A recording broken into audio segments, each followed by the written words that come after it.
Ladies and gentlemen, welcome to the PUDcast with Jason and Mike. I'm Jason. I'm Mike. And we're coming to you from the Pud Cave, located here in game swapping beautiful downtown Lincoln in the great state of North Carolina. Mikey, brother, what's going on? Woo! Hot almighty. Man, it has been, I don't know. I don't know. It's been a good week. I'll say that. It's been a good one for me too, brother. I gotta say. It's been a good week. The work week went by very fast, man. Yep. I had no issues. Everything at the house is pretty leveled out right now, man. Everybody seems to be doing pretty well. And, brother, I still have a slight case of the fuckets, though. That's the only thing. Yeah, just a slight. Just enough to be interesting. Okay. Just enough to be interesting. Right on. You know, I'm feeling better. You know, I'm over my cold or whatever the hell I had last week. Yeah. So I got over my cold, but I'm not quite over the fuckets yet, bro. Wow. Okay. But, you know. I'll tell you what cured my fuckets was the weather. The weather was really nice. Beautiful these last couple of days. That'll cure it. It really will. Cure it real quick. But He'll knock it out. He'll knock the fuckets out real quick. Real quick, like, man. Or sometimes it'll kick him even a little harder. You know, sometimes in pretty days, you know, you get up, go to work, you look outside, see that sun shining, that nice weather. That's true. You're like, you know what? Fuck it. Yeah. So, I don't want to be here. That's what I'm saying, man. That's what I'm saying. You know, it's like you get that nice day at work. It's like, fuck it, I don't want to be here. I know, man. There's so much more to do. You know? I'm really fortunate, man, at the job I have. I get to be outside some, and I get to be inside some. I have some physical labor, and I have some office-type labor. Yeah. So, brother, it's oh, man, I won the jackpot. It's a little bit of each. Enough to keep it interesting and not to get boring, but not so much to weigh you down and to lock you in. You know what I'm saying? Because I like a little bit of structure, but god damn, dude, too much bores the shit out of me. Oh, yeah. So I'm very fortunate, man, you know, in that aspect. And, you know, something else I'm very fortunate is that we have, all the way from Puddingham, England, brother. What now? Our trusty manservant, the one and only Sir Ian Pudsworth. Brother, what's going on, P-Dub? How you doing, brother? Pretty good. Good, man. It's good to have you Better than here. last week? Yeah, I do remember. Okay. My man had to think about it. What was going on last Sunday morning? Last week, what? Yeah. I was like, I think we're all doing a little bit better this week, man. Yeah. I think we all are. Now, let's see if speaking of the Fuckets episode, that's done super well. Dude, we've had a lot of views on that on our YouTube. We're up to damn near 100 views on that one. That kind of blew my mind. I was like, whoa. Yeah, I was too. I was like, because, you know, man, we had a sort of a cancellation. You know, that was kind of on across the board. You know, man, the guy that was supposed to come kind of forgot about it. I forgot to send him a message. And, you know, we just kind of had that miscommunication, you know. All right. But it worked out. But it worked out. It worked out. It worked out. It always works out. And we're definitely going to get him on here, not giving any spoilers or anything like that. Right. But that episode will happen, and I'm hoping within the next month or so. We hopefully should get everything, you know, back to where we want it. Back on track. Yes, man, absolutely back on track. There is a track. I was going to say, dude, I guess the first things we have to do is actually get a track. Hey, I'll tell you something else we all talk about, Mike. The good news with the Reverend Doctor. Oh, man. Has a new episode that's now up. Wow, it is fantastic. You know, I don't know who does that show. Hey. I don't know who the producer, the co-host is, but I know the Reverend's knocking it out of the park, and I think them other guys, they ain't doing a bad job themselves, bro. Couple puds, you know. Couple puds. You can tell they're puds. Oh, yeah. You know, for sure. But the Reverend, brother, it's a great show. Killing it. I listened to it yesterday when it went live, and outstanding show. Yeah, if you liked our conspiracy theory show we did a few months back with the Reverend Doctor, if you like that show, you'll love his show, The Good News. Yeah. So definitely get out there. You definitely want to check this out.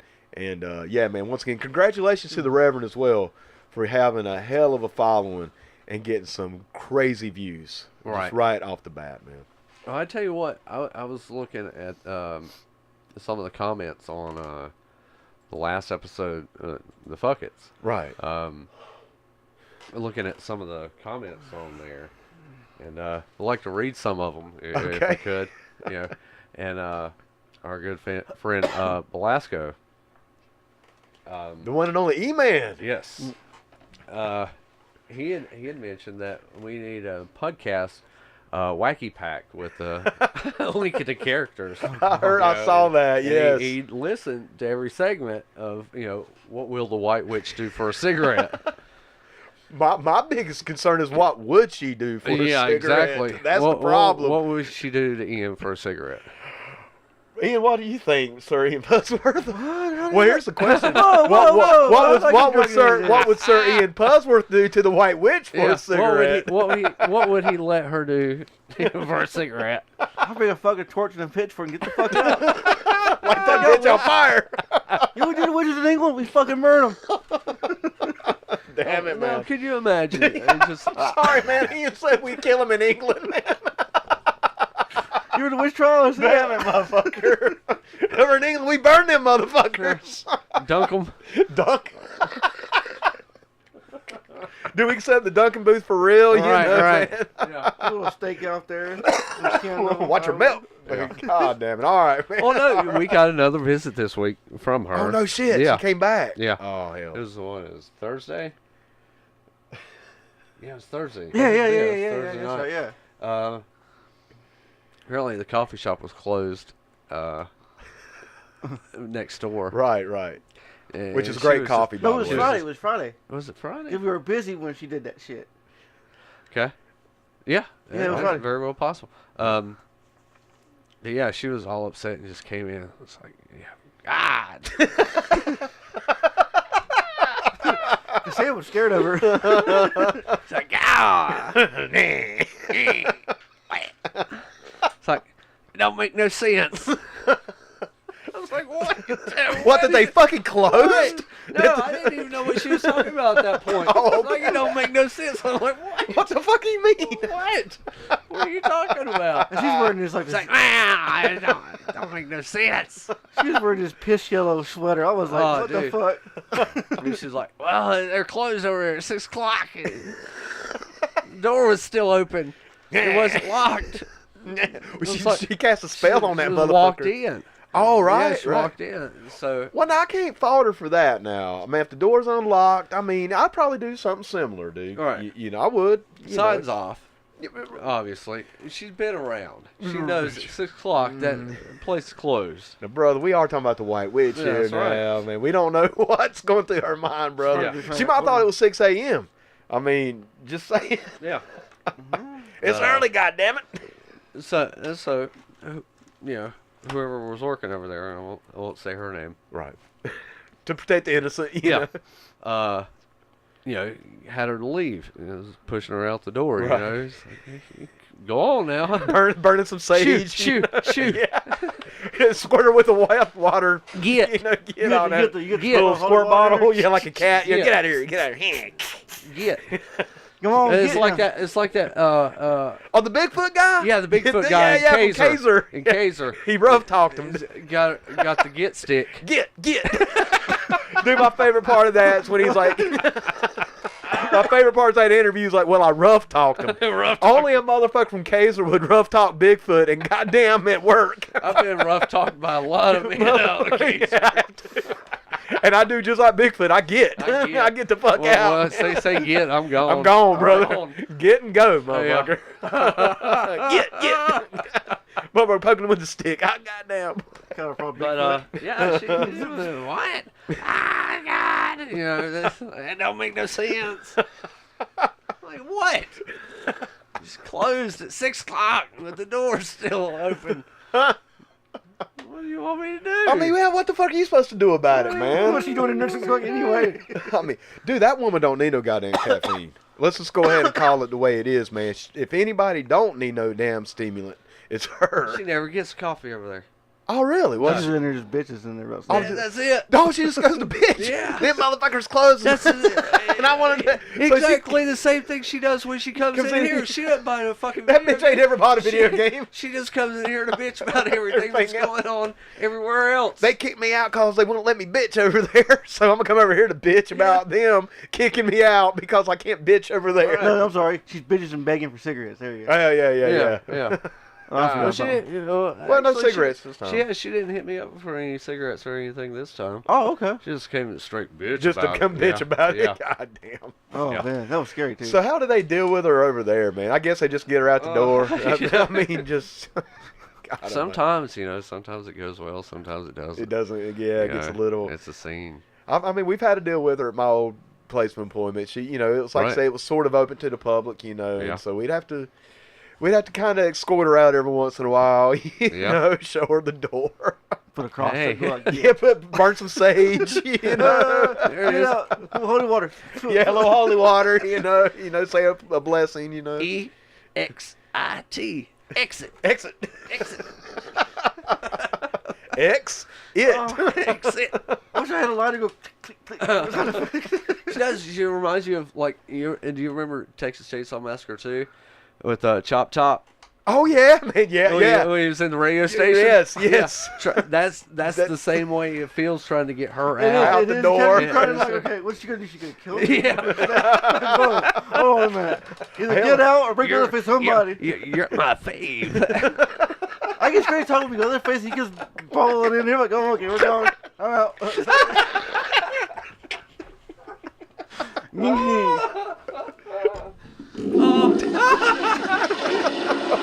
Oh man. Hey, you know, Mike, since we brought up the Kaiser Bigfoot, you want to talk about that a little bit for anybody out there that might not be familiar with what we're talking about? That'd be a great one. If you ever watch this video, and it's basically, you can find it on YouTube. Yeah, anywhere. it's YouTube. Yeah, yeah. It's straight from like the TV interview, like the Like news. the news, right, right. I forget what station. It was North Carolina. I mean, obviously North Carolina. Yeah, for you sure. know. I don't know if it was like WBTV I don't- or Channel 36. I think or, it was a little bit more out, man. I think it was like Greensboro or something. No, It's, no, you don't think it was God, that far no, out, no, really? It was local. Oh, okay, It okay. was definitely local. But this man claims to have seen, a Bigfoot. From you Kaiser. From Kaiser, Kaiser, Kaiser, North Carolina, yeah, which right. is probably what? From here, man, I'd say Deep. Oh, bro. Too damn far out. Dude, it's out there, man. Do you remember that time when you got lost driving Oh, around God, in Kaiser? yeah. Dirt roads and banjos, bro. Oh, That's man. all there I were. was just like, and if anybody's from Kaiser, We don't mean Yeah, it. Yeah. I actually have a friend of mine who's from Kaiser, actually. and Yeah. I don't know if she listens or not. Don't tell us to get. No, because we will. Yeah. We'll get. We got. But now there has always been a little bit of a stereotype of people that live in Kaiser. There always has been. Kaiser's a little rough. It can be. And I've known a couple, like I said, a good friend of mine's from Kaiser, and I used to work with this old boy from Kaiser. Yeah. Good guy, but Yeah. a little bit on the redneck Yeah. side. He wore like rebel flag T-shirts every day. I mean, every day. Every day. He had, swear to God, he had a different rebel flag T-shirt for every day of Yeah. the week. But I mean, he was a cool enough guy, man. Yeah. He was from Kaiser. Yeah. You know, he was all right, man. But this guy who found Bigfoot though. There's a kind of like on the weekends they'll dig holes and burn wood. Oh, God. Just because. Break bottles out behind the buildings. Dude, do you know what this motherfucker that I used to work with in Kaiser, do you know what he said that they used to do? God damn, what did he call it, man? He had a word for it. And dude, y'all, gupping? I think he called it gupping. You know what it was? Or I think that's what he called it. You know? All right, dude. If there's children listening, turn it off right now. Oh, First of God. all, why the fuck are you letting your kids You listen? shouldn't even listen. You're fucking up to begin with. But you know, I think he called it gupping, man. I can't remember.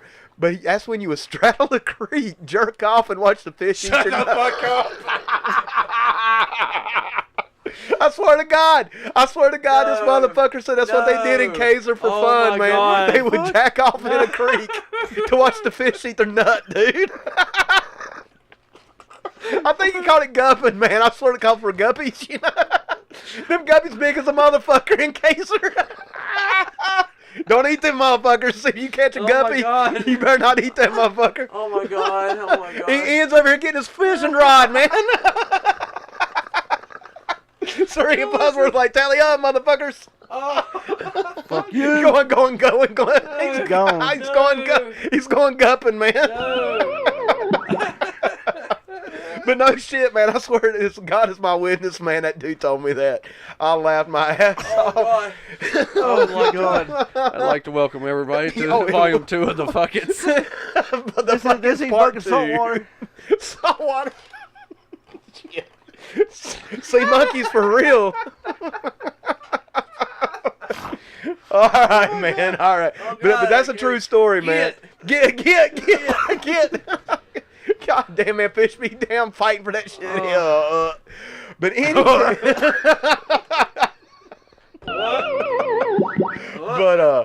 But nah, man. But this guy in Kaiser found fucking Bigfoot in his backyard. Gupping. Gupping. He was gupping. Who was gupping, Bigfoot or the dude?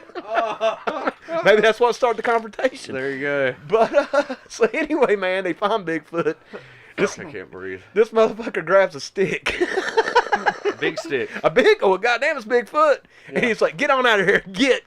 And then he says, and I rough talked him, and he left. Yeah. But dude, what got me about that interview was the guy drew a picture of it. The guy drew a picture of Bigfoot. Oh, God. And I swear to God, that was Artemis Pyle from fucking Leonard Skinner, man. It was the drummer. Yeah, it was not fucking Bigfoot. And I'm here to tell you now, man, when I looked at that drawing, I'm like, man, that's Artemis Pyle. It's the Skinner drummer, man. Yeah.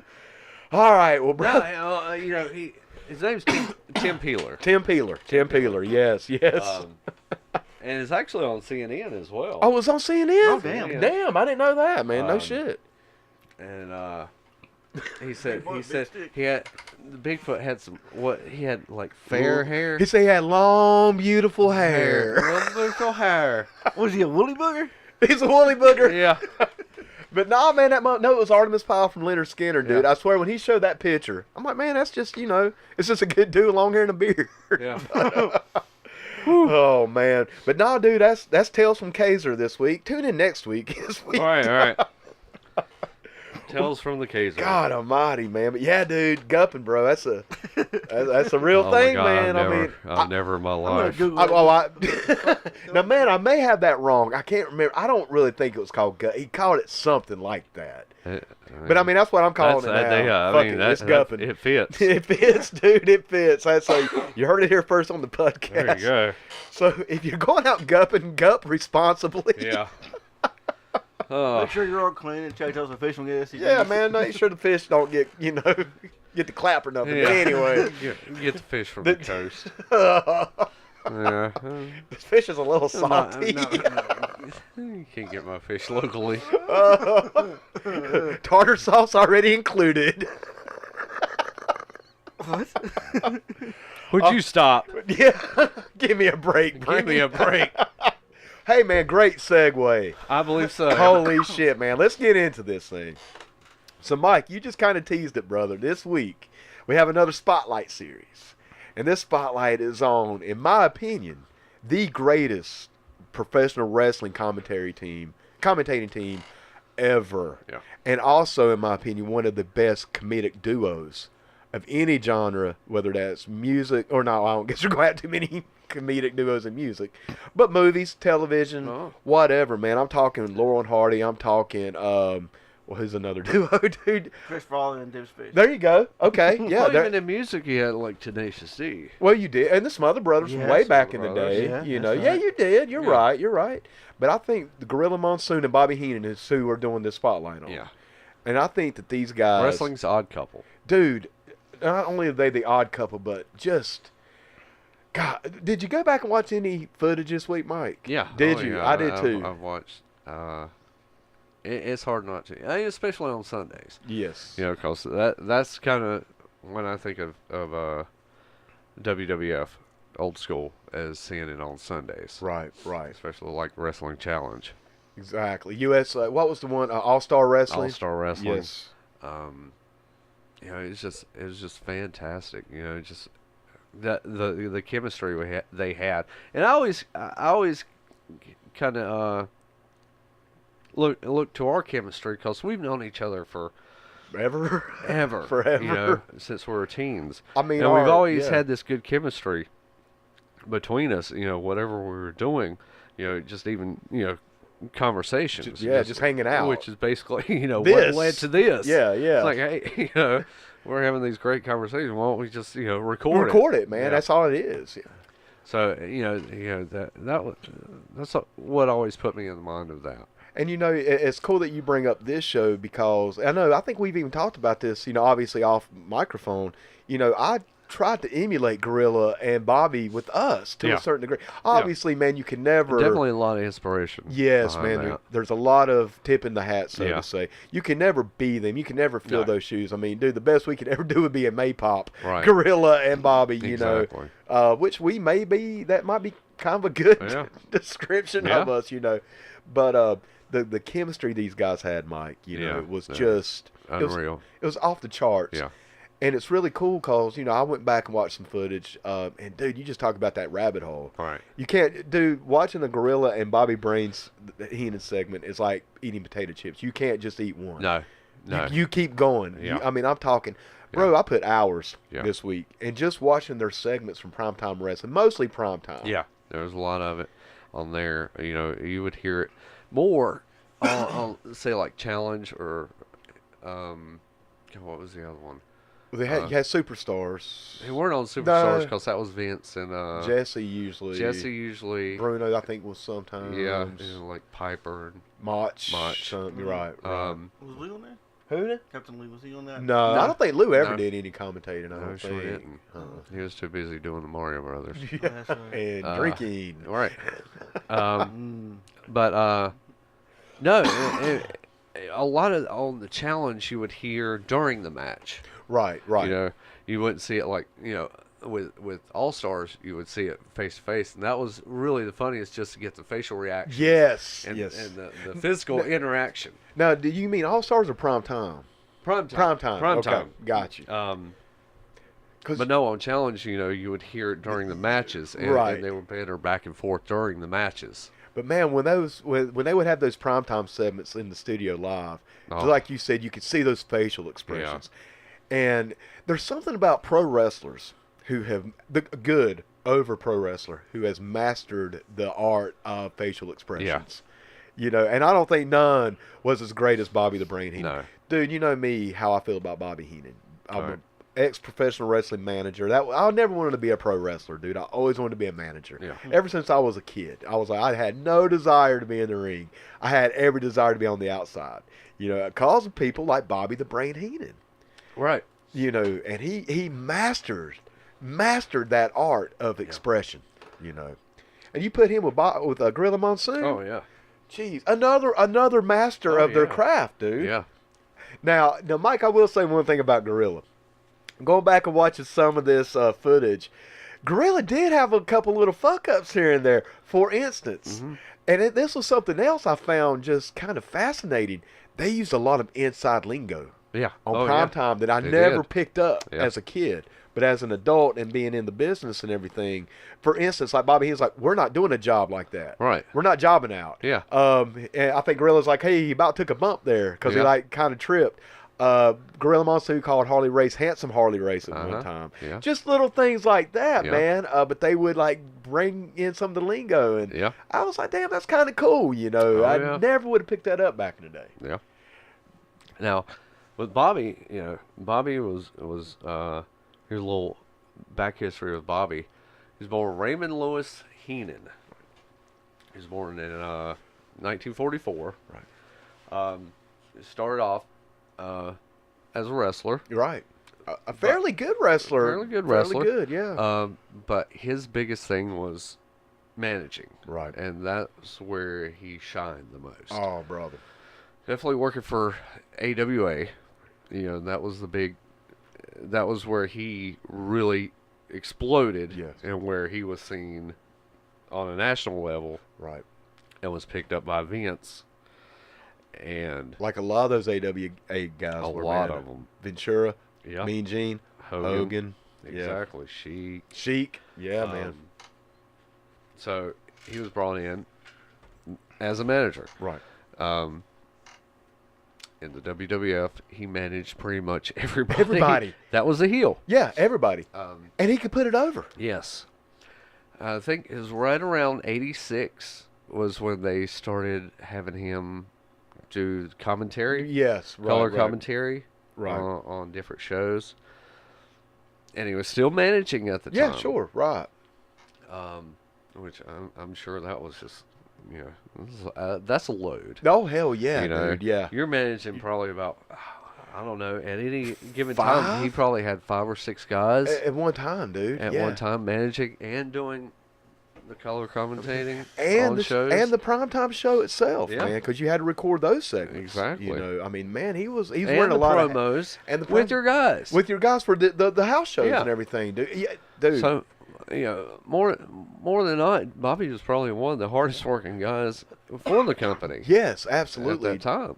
And man, and not only that, but probably the biggest as far as heels go, probably Uh-huh. the biggest personality. Yeah. You know, because you can always talk about, like, you know, Andre the Giant. When he was a heel, obviously, you know, he had Bobby Heenan with him. You know what I'm saying? I mean, Yeah. Bobby just added so much to the guys he was managing. And, yeah. Exactly. The honest-to-God greatest professional wrestling manager ever. Yes. And that is greatly accepted and appreciated across the board. Yeah. Everybody will tell you that. People, Jim Cornette, I mean, Yes. who I think is the Everybody. second, Yeah. you know, second greatest. Yeah. But everybody will tell you that Bobby Heenan was truly the greatest at what he did. Right. Brother. Absolutely. Yeah. Now, he would have taken probably about 90, 91 and actually go full-time commentary. Right. He stopped managing at Yeah. this point. Right. And I think that's probably due a lot to Ric Flair.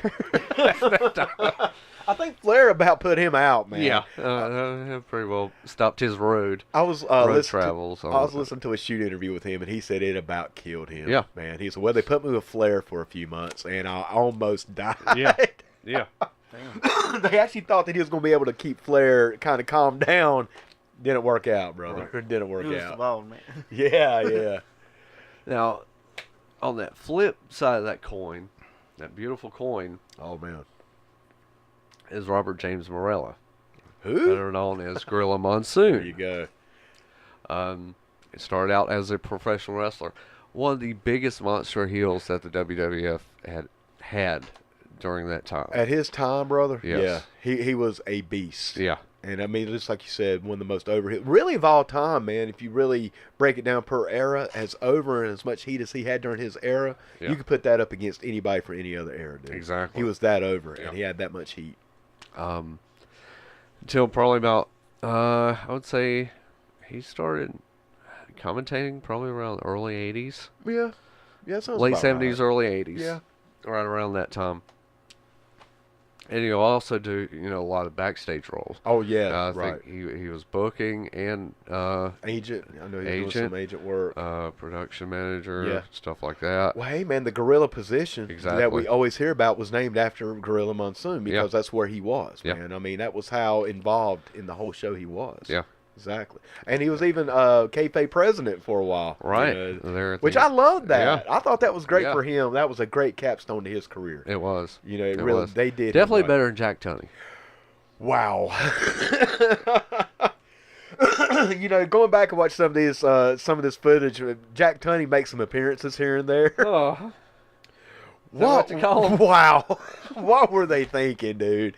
He was so dry, dude. I mean, oh my God. Well, his personality was dry, but he wasn't a dry person. You know, he was very lubricated. Let's put it like that. Yeah. I think Jack Tunney was kind of a known drinker, and Oh, yeah. you know, Old funny Tunney. yeah, dude, yeah. But oh my God, some of his stuff can be downright brutal to get through. Yeah.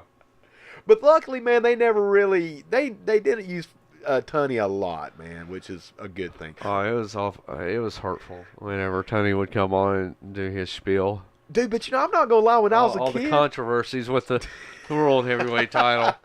I tell you, man, when I was a kid and that motherfucker came on TV, I knew shit was real, though. Oh God. But you know, man, that also goes to show how well they did use him. It was very limited. But when he came out, man, I'm not gonna lie. I was like, oh hell, y'all, the damn president's about to speak. Shit just got real.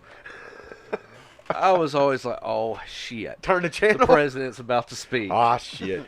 Damn. See, we had different So views basically, on it, it's like man. every time Trump's on the news, it's basically you're, oh shit, what now? Yeah. What? What? Yeah. Is it President Trump's Oh, sorry, I missed that Wolf Blitzer. My mouth was a wolf blitzer. But no, but nah, dude, Gorilla, yeah, dude, him just as president was so awesome. Oh yeah. And like I said, Frank Tunney, or Jack Tunney, I'm Jack sorry. Tunney. Wasn't there a Frank Tunney too? Yeah, I Wasn't there a believe Frank so. Tunney? I think he was like his brother or Yeah. some shit. I don't Yeah. know. The fabulous Tunney brothers. Yeah. But, Good man. but you know, man, we talk about these guys separately, you know, Yeah. and kind of get a little of their background. But bro, when they came together, Oh yeah. I mean, you know, it's just like we were talking about, the chemistry that they had. And, you know, as a kid, as a Mark kid, quote unquote Mark kid, you know, you'd watch these guys and you really thought that they hated each other. Oh, yeah. But, you know, now watching it now as Yeah. an adult, and also somebody who's, and you don't even have to be in the wrestling business to see this, but you can just see how cool they were. You know, how much they really did like each other, you know what I'm saying? Because even going back and rewatching it, they'll kind of crack up a little bit. Right. You know, you'll see Gorilla just kind of, you know, cop a little smile, you know, trying to laugh a little bit, you know. But, brother, let me tell you about Bobby Heenan. Oh. His deadpan style Yeah. was perfect. Yeah. He could look at that camera with just the most blank, dead look after he says something totally ridiculous, Uh-huh. and it get Yeah. over. Oh, yeah. And then Gorilla would just hit him back. Yeah. I could watch it all day. Oh, I know. I could watch I it know. all day.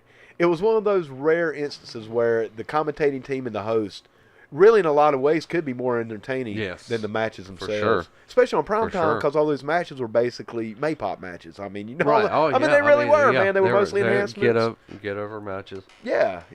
I know for me it was so weird because growing up, especially here, I was so used to, you know, David Crockett, Tony Yeah. Schiavone. We're in Flair country, dude. Serious. Yeah. It's Serious. real. Serious, real.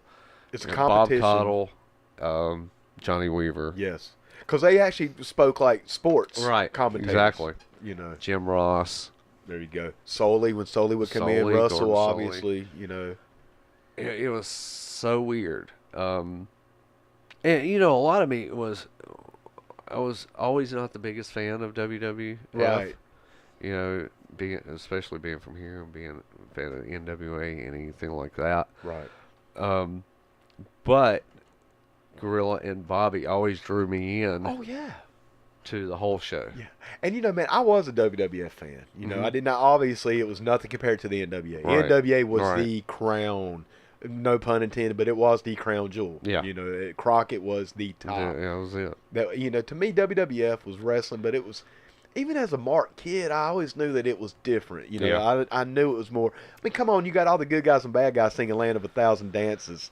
Do you think Ric Flair, Tully Blanchard, and Dusty Rhodes and Madam T are gonna be on the same stage singing a song together? They wasn't even Fuck on the no. same stage with David Allen Coe or you know, Exactly. Willie Nelson. Exactly, Yeah. man. You know, so there was always that little bit of what the fuck's going on with Yeah. WWF. You know, even though I loved Hulk Yeah. Hogan, man. I loved Yeah. Jake the Snake Roberts. You know, I Yeah. loved the Macho Man. Yep. Yeah, I kayfabed hating on him, but I loved the Yeah. Macho Man. Everybody loved the Macho Man. Oh, you remember the WWF wrestling ring Oh yeah. and figures, the commercials Oh, they would have the good guys and the bad guys playing with their toys and against each other. each other. I'm like, no. What? You think Tully Blanchard and Wahoo McDaniel will be playing? For one, they're not going to be playing with toys, okay? Yeah, First yeah, and foremost, man. You know. But yeah, there was always that little bit of what the hell. But Yeah. I did enjoy it. I did Oh, like yeah. it because they did have great talent, dude. Yeah. I mean, and I enjoyed some of the storylines. Most of the storylines, I enjoyed them. I mean, Okay. you know, say what you will about WWF, but during that period of 84, 85, 86, their storylines for the most part were legit. You know, it wasn't until a little bit later they started getting a little out there, you know, and even that was okay depending on who it was. And I mean, look at Papa Shango and the Ultimate Warrior. See, I I think I love- was drawn in more by that than what was going on beforehand. Really? See, I like that. Yeah. I mean, I did. But it was so out there and so Oh, yeah. silly, Yeah. you know, but it was entertaining, man. I know it's so weird because take a guy like Undertaker. Right. Which should have been the worst gimmick ever. Yeah. But it's the greatest gimmick ever. Yeah, It really should is. never have worked Never. in any other time, Or with anybody period, or else. space. And with anybody else either, man. I don't think anybody else could have pulled that off. You know, even at that time. All right. With the machine behind it. I mean, Mark Callis, dude. You Yep. know, who else? Yep. But, you know, getting back to what you were saying, man, how Bobby and Gorilla could still pull in a wrestling fan who maybe wasn't necessarily a WWF All right. wrestling fan. Because of their banter, man, their chemistry, their personalities. Yeah, but I always liked it when Bobby would take jabs at somebody, especially like an underneath guy. Oh, dude. You know. Would you stop? Yeah. That you know. Excuse me. He would kind of take a jab at him, you know, make fun of him. The shit that we were already thinking. Oh, yeah. He was just saying everything that we were thinking. Absolutely. But we were to we would never say. Right. You know? Bobby would say what you wanted to, but would not. Yes. And that's what got him his heat. Yeah. And also got him so fucking over. Yeah. You know, because he was funny. Oh, God, yes. You know, man, let me ask you, dude. Speaking of, you know, obviously speaking about today's subject matter, do you remember some of the other characters that would be involved with some of the spots with Gorilla? Absolutely, I do. Who's some that you remember? Well, I remember they were bigger than life. Oh, here we go. Yes, you read my mind, bro. Yes. The Oinkettes. Also known as the Rosati sister. That's right. The Oinkettes.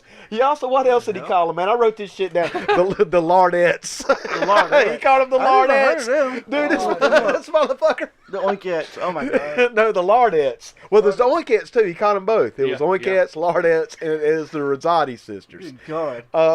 Dude, he was saying something about, hey, I see the Rosati sisters are here in rows 7 through 12. Dude, you can't say shit like that today. No. You can't say shit like that today, dude. I mean, it's fucked up, man, but it's hilarious, man.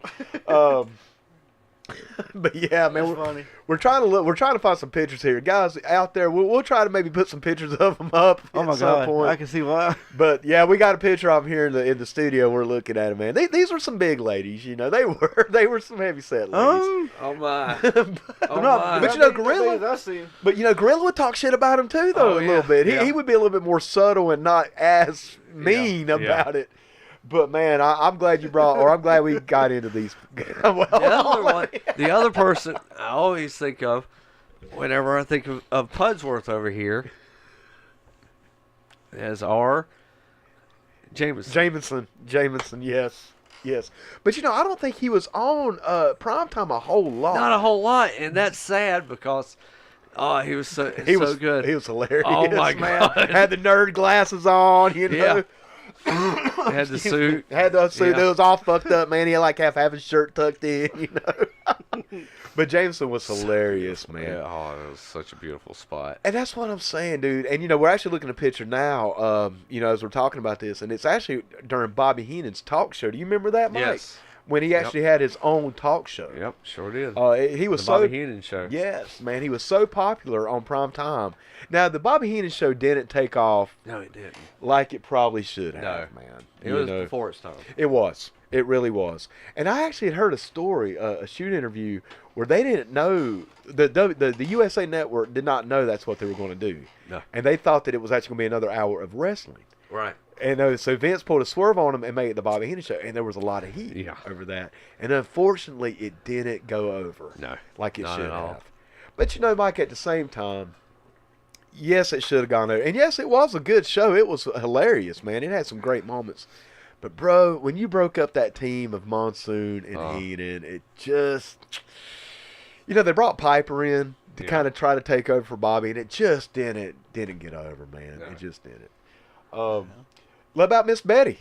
Do you remember Miss Betty? Miss Betty. Yeah, that was Bobby's secretary. You never saw her. Right. But you heard her on the phone all the time. Well, you never heard her. Right. I shouldn't say you heard her, but you would hear him talking to Miss Betty all the time. Yeah. Everything that ever happened to Bobby Heenan that went south was Miss Betty's fault. Yeah. like when he was supposed to bring gifts to the crowd or to the crew for Christmas, Miss Betty didn't bring them. Yeah. You know what I'm saying? Yeah. Just anything that would ever go south, Miss Betty did it. Well, I think we should also talk about like some of Bobby's catchphrases. Okay. Oh, humanoids. Humanoids. That's the first thing that comes to my mind. Humanoids. Second thing, ham and eggers. Ham and eggers, bro. I mean, you know. He's not got one great catchphrase. He's got two. Yeah. He's got two, man. And you know what is a better catchphrase in the world of professional wrestling than "Give me a break, brain"? Yeah. Will you stop? Will you stop? Will you stop? Give me a break. Give me a break, brain, or Heenan. Please. You know. And dude, I mean, you just darn, it was so good. Yeah. You know what else I really enjoyed about Primetime Mike? Do you remember when they would sometimes go on location? Oh God, yeah. Those were the best. And Gene would be in on those skits too. Yes, Gene was always around for that. Oh, dude, Gene would pop in and out. Oh yeah. And they would. And he was just as funny. He was right there with them, dude. In fact, when Gene would come on that show, it always elevated it. Yep. And I mean, I'm talking elevating something that's already fucking elevated. Yeah. I mean, how do you go from damn near perfect? You add me and Gene Okerlund, then it becomes perfect. You know what I'm saying? I mean, you just couldn't get any better. But, man, one of the funnier segments that I was watching this week, do you remember the one where they went looking for King Kong Bundy's training facility, and it was in the woods? Do you remember that? Dude, because what was so funny about it, they got lost in the woods. You know how they found their way out? It was from Gorilla Monsoon's banana peels. Because he's straight up eating bananas the whole time and just throwing the peels down. Hey, Brain, I think we're lost. We're not lost. That's my banana peel, Brain. We're going in circles. But what was so funny is he was just eating the bananas, man, and just throwing the peels. I was laughing so hard. God. Dude. And you know, Mike, let out. I remember the safari. Yeah. The safari episode. Yes, man. Or what was the one, man, where they're in Atlantic City? Atlantic City was a good one. Trump Plaza. Yep. You remember they were in Trump Plaza, Yeah. man? Oh, god darn, man. All the holiday stuff. The holiday specials were great. Dude, now that's something else I wanted to talk about. You know, we're talking about the comedy of these guys, which, you know, obviously, dude, the comedy was off the scale. But, you know, being professional wrestlers, both these guys, Gorilla and Bobby, being ex-professional wrestlers and still in the business, you know what they excelled in, especially Bobby, not maybe necessarily Gorilla, was physical comedy. Oh, God. Dude, Oh. I would put Bobby Heenan above any other comedian that's known for their physical comedy. You know, I know Dick Van Dyke back in the day. You know, Chris Farley would. You know, when he was alive. Yeah, for sure. You know, there's other physical. God, what was his name? John Ritter. John Ritter was a very physical comedian. You know, he used to play on Three's Company. You know, dude, Bobby, being a pro wrestler, knowing how to bump, could do all that shit just as well, if not better, man, because he was a wrestler. He knew how to do the bumps, but he would trip. You know, he would fall into shit, so shit would fall on him, you know, and him and Gorilla would get physical sometimes, and it just always, he was one, in my opinion, one of the best physical comedic personalities of any genre. Yeah. Across the board, man. Sure. I mean, on my notes, I actually did make some notes for this show. Nice. Man, yeah, believe it or not. And I had that in big letters, physical comedy. You know, so we've got to put that over. And he also called the Can-Am Connection the Dimple City. I know we kind of got this whole Can-Am Connection Strike Force thing going on. You know, he called them motherfuckers Dimple City. Damn. Dude, the other funniest thing that I heard him say. Now, this wasn't a Gorilla moment. This is just a Bobby moment. He was talking about Doug Dillinger, you know, from WCW. Oh, God. He called him Donut Dillinger. Oh. Dude, I fucking died, man. I fucking died. That is somebody we got to get into at Doug some Dillinger? point. Doug Dillinger. Really, man? We should. I mean, yeah, I'm always talking about people going in the Hall of Fame that you wouldn't think about. Doug Dillinger is kind of on that list. Oh, I don't know about that. You don't think so? No, dude, he's been around forever, though. This might be a heated, versus. We'll do that later, man. Yeah, We'll get into that later. But nah, man. I mean, like, what else can you say, dude? I mean, I hope we got a lot because we still got about an hour or so. Oh, God, yeah. Which we haven't. Well, I know we're getting close to a break right quick. We're getting close. Yeah. Yeah. But yeah, God, there's so much more, just so much more content that they put out. Just well, for one, he used to call a gorilla banana breath. Yeah. I thought that was hilarious. What about the phones, man? Let's talk a little bit about the phones. The phones were just. Then we'll go into our break, but we'll talk a little bit about the phones first, Yeah. man. Once again, one of the things that cracked me up, it was Christmas. Yes. It was Christmas. You know, Gorilla had this big, huge box for Bobby Heenan. Uh-huh. You know, because his phone always fucked up on him, and he couldn't get his phone to work. Yep. You know, usually he's trying to call Miss Betty. You know, he just couldn't get it to work. Yep. Motherfucker would hold it in his hand, and it'd start ringing. Yeah. Yeah. It's ridiculous. So anyway, Gorilla Monson's like, here, I got you a present, Brain, and I don't want your present. You know, Bobby's like, I don't want it. You know, so then, you know, later on toward the end of the show, you know, Gorilla's like, well, if you don't want it, I'm going to open it up and I'm going to give it to one of the crew members because you didn't bring them their presents. Dude, he opens it up and it's this beautiful, fancy telephone, man. I mean, it's nice. You know what I'm saying? Yeah. Bobby's all like, hey, man, that's my gift. You know, Gorilla's like, you don't want it. He's like, well, I'm going to give the crew money. I'm going to give them cash when the show's over. So Gorilla, you know, jerks out his wallet. He's like, you got $1 in here. and he didn't get his phone, man. He didn't get that nice, fancy-ass phone. Oh, man. But do you remember the phone he did get eventually? Oh, yeah. The banana phone. Yeah. Yeah. That was so hilarious, man. He hated that phone, yeah. and it was there all the time. Yeah. I mean, I think that's what was so great about Bobby, man. He would just get so frustrated. Yeah. Well, they did it each other. It's like the burn, you know. He's just, you can see that burn, that slow burn on him. Once again, he mastered the art of those facial expressions, man. So good. Because Gorilla would say something to him, and he would just, you could just see him blow up, man. Yeah. You know, he would almost give him the gas face. Oh, yeah. I mean, yeah. that's where it was getting. Oh, well, Mike, brother, you know, he's talking about getting a little close to a break. Yeah. And I guess, man, we're close to halfway. We're about 45 minutes in. But, you know, Mike, we can talk about Bobby and Gorilla all day long. Oh, for sure. You know. But I think the best way to really put over their chemistry and what they did was to actually play a little bit from the show. Yeah. You know. Now, hopefully, everybody's hearing We this. could play this. We could play this stuff, you know, just throughout the whole thing. Oh, dude, man. yeah. It'd never be enough. You can never get too much of this No. stuff. Hopefully, we're not breaking any laws or anything either. Yeah. You know, I don't know. If it gets taken down, fuck it, we'll put it back up. Yeah. But we're going to play a clip from Primetime Wrestling. Before we play the clip, I do want to give just a little background of when this happened. I believe the date was February the 16th of 1987. Okay. This is the week after Andre the Giant announces that Bobby Heenan is going to be his new manager. Right. So at this point in professional wrestling history, no one had as much heat on them as Bobby the Brain Heenan going into this week.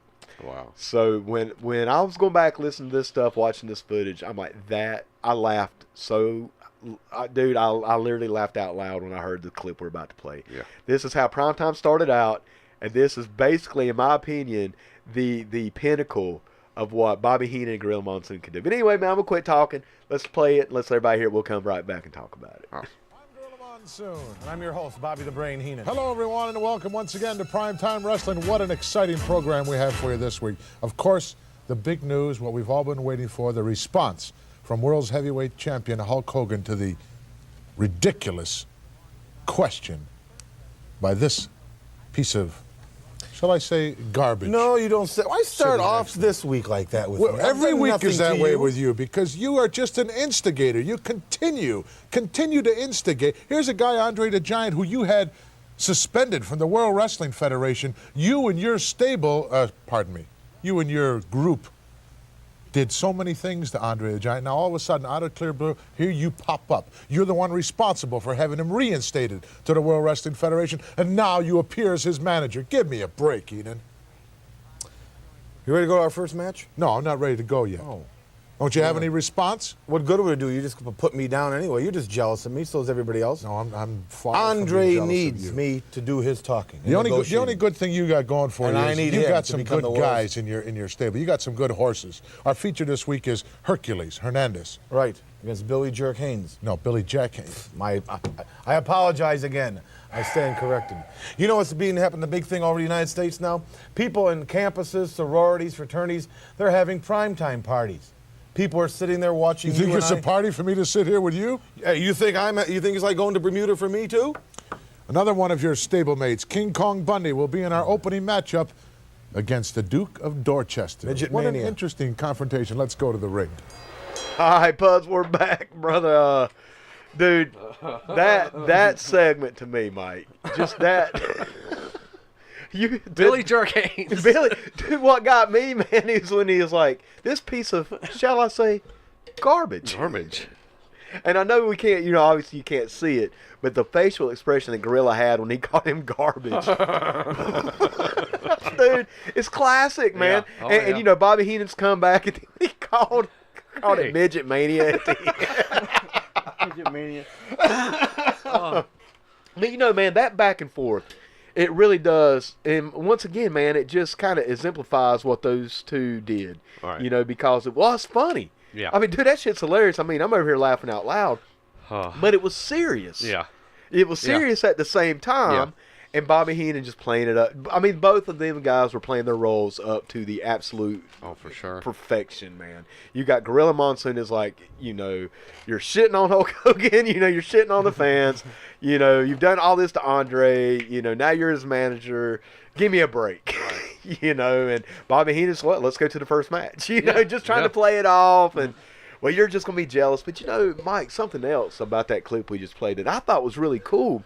It's how he's talking about how they used to have primetime parties, which later on, like 10 so years later, you would start having Nitro parties. Yeah. You would have Raw parties, Yeah. you know, and Nitro would actually promote these Yeah. parties.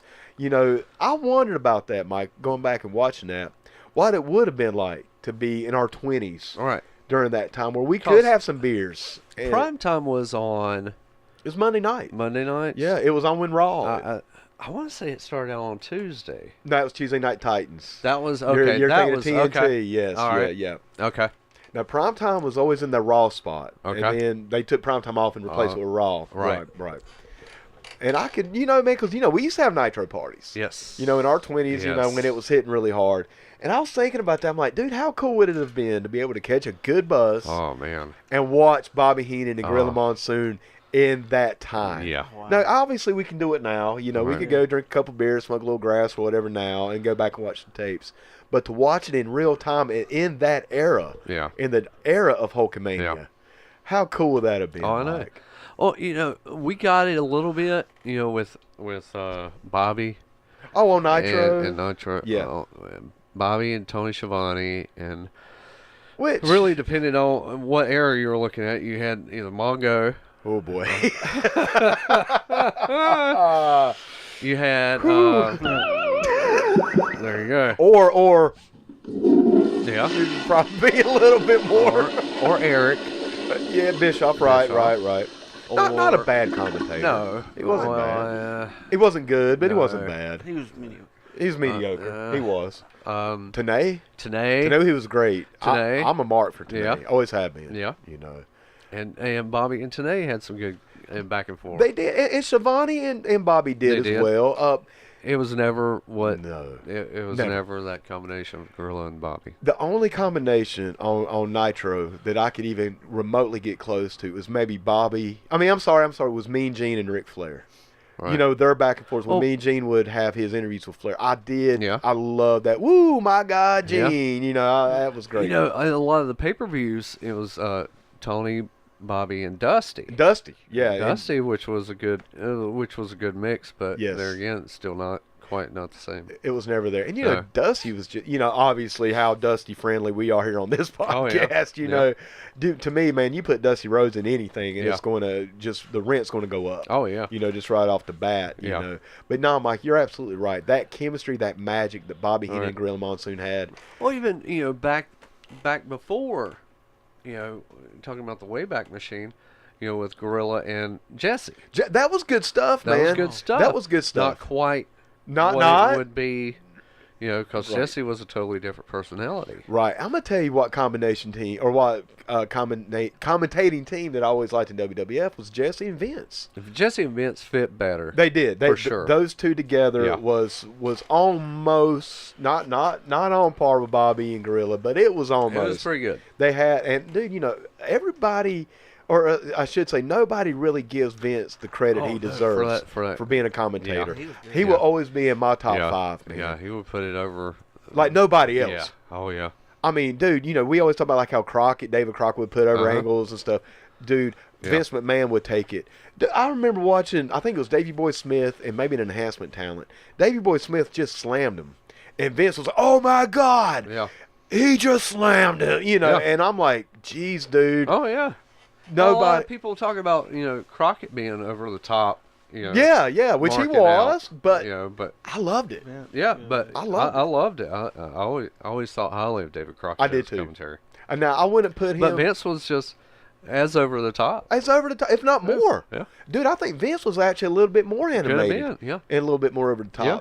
But I like that. Now, Yeah. I wouldn't put Crockett with Vince as far as commentating. No. Now, I love David Crockett as a Yeah. commentator. Yeah. I really did. But, man, Vince put it over, and he Yeah. just never gets that credit All right. that I really think he should get for that. Because, obviously him being the owner and Oh yeah. everything, Mr. McMahon, Yeah. everything else that Vince has done, his commentating probably gets a little shadowed. Yeah, for sure. But, man, it is phenomenal. Yeah. And he deserves his props for that. He really Yeah. does.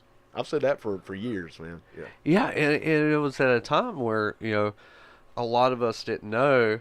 He was the owner. Right. Dude, I think I didn't really know that, Mike, until the war. And you started Really? hearing about it like in the sheets or on like Through the Ropes, I mean, I think that, man, we were probably starting to get into the I business think before. more in the 90s is when I found out. Yeah. Early 90s. Early 90s, Early yeah. 90s was when I found out. But he still wouldn't put it out there that, hey, this is my thing. I think I remember when the whole Because of the steroids thing. steroids. That was when I'm like, Trial. whoa, that guy? Yeah. Wait a minute, he's a commentator. Yeah. He's the fucking owner? Yeah, I mean, I just thought he was like Mean Gene or something.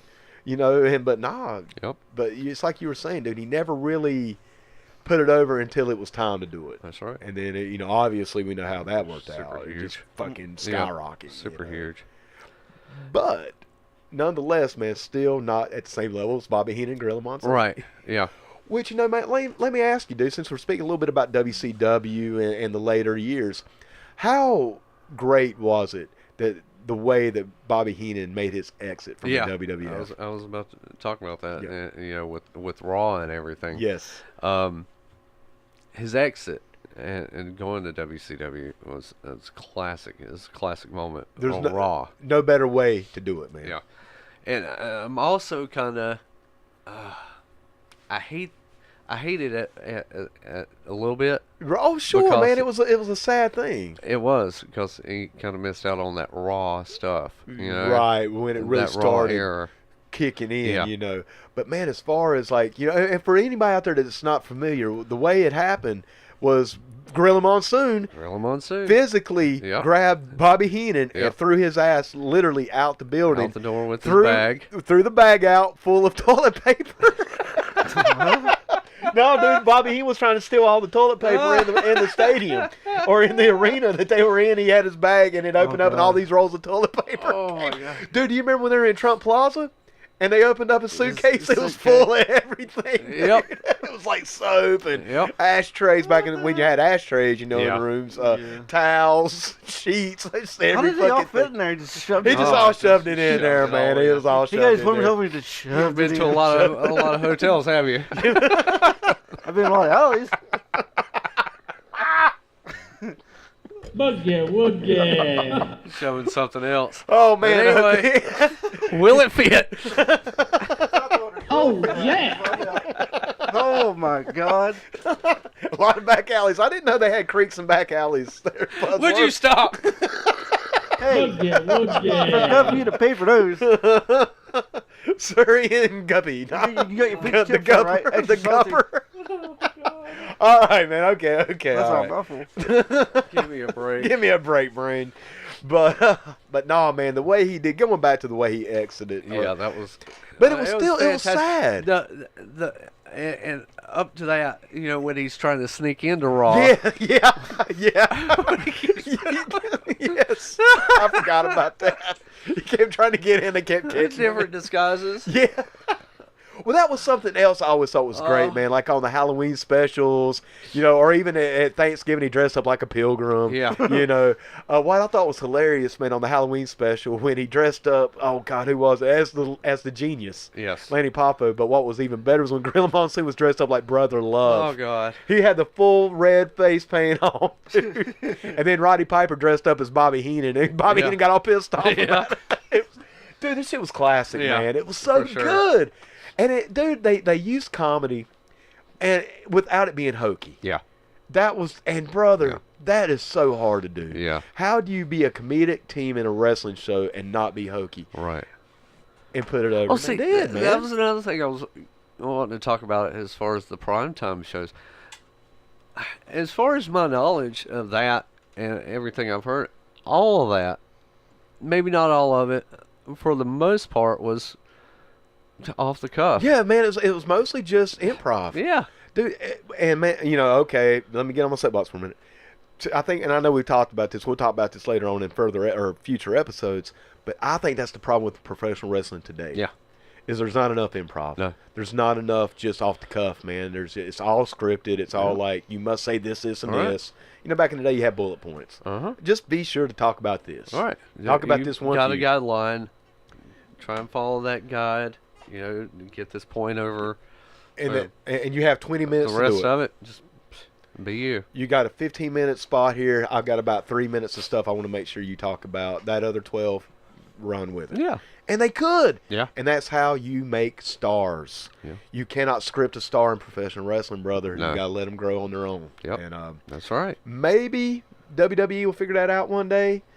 Maybe they won't. Hopefully AEW will go with that formula, which That'd I be think great. they are. I believe so. Because, It- I mean, it's worked for their talent so far, So being, far. you know, on the Indies and other places, New Japan. Right. I Jim's done mean, a just lot. let them, Yeah. just let them be them. Just- That's who they are. Let them be, Be them. them. Because if a wrestler was an actor, then they would be acting. Yes. You know what I'm saying? I mean, that's why you don't have Right. a lot of wrestlers going into acting. You got The Rock, Cena's coming in. Yeah. Who else, man? Roddy Piper was Yeah. fortunate enough to have Hogan. that stand. I don't Hogan. even know if I'd say Hogan, brother. Really?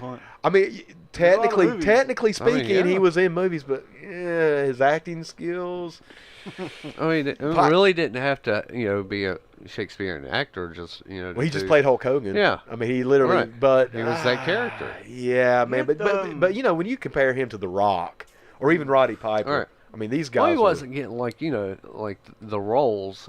Yeah, but You know, he wasn't getting those super roles of like the Marine or anything or like the Scorpion that. King. Right, You know, exactly. yeah. But man, Hogan was not a good actor, dude. Right. You know, but The Rock is. You know? Right.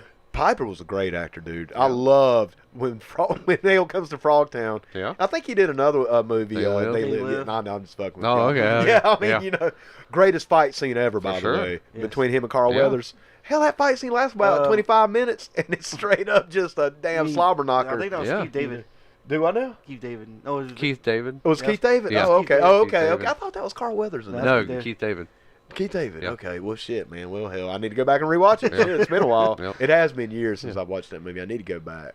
But He's still thinking about like Hogan and Apollo. that's probably what it Great. is, man. I Yeah. got the Yeah. Rocky shit Yeah. going on, man. Yeah, hell yeah. But you know me, I've never been good with actors anyway, dude. I always get actors fucking mixed up. But professional wrestlers, man, I never do. Except for Yeah. Thunderfoot 1 and 2. I always got Thunderfoot 1 and 2 kind of Well, that was easy enough. Hey, you know? The Gladiators. Yeah. No, I actually always knew who they were, man. Shut the fuck. Yeah, give me a break. The Conquistadors. Oh, hey, man, do you remember the Shadows?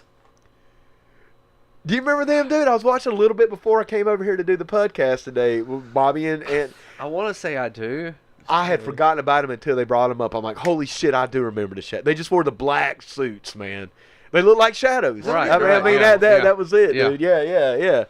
But anyway, man, we could talk about the Shadows and the God, Conquistadors yeah, at some dude, other everybody. time. Well, they were all a part of that. They were. That was always a point of poking fun, you know, for Bobby. Yes. You know?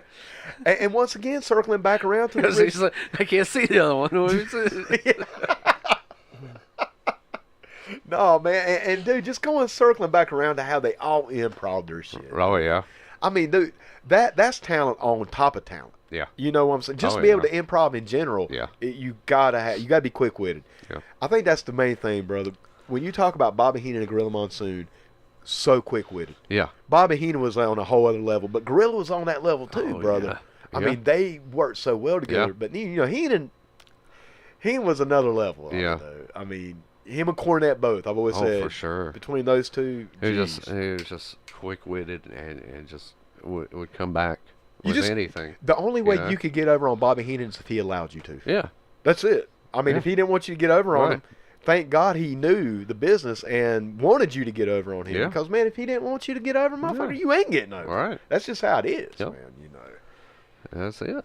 But, They were such good friends on top of that. That's, I think, the key ingredient, dude. Yeah. I don't know if you could just take two people who get along, but we're work people, you know. Right.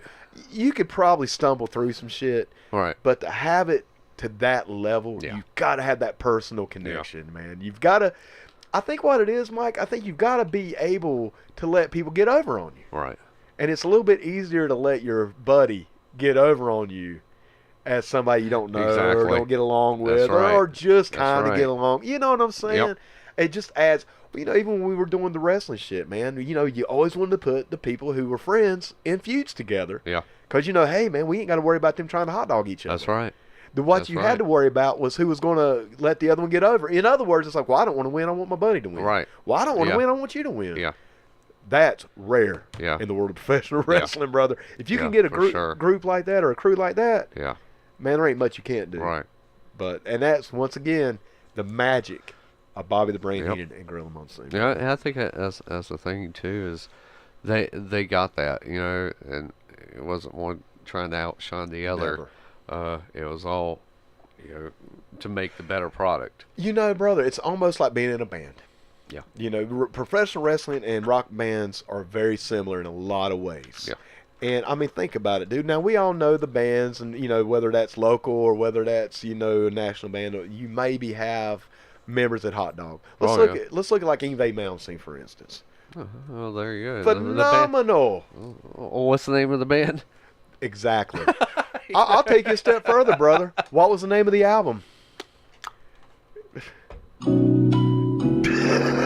There you go. There you go. Yeah. There you go, man. Yeah.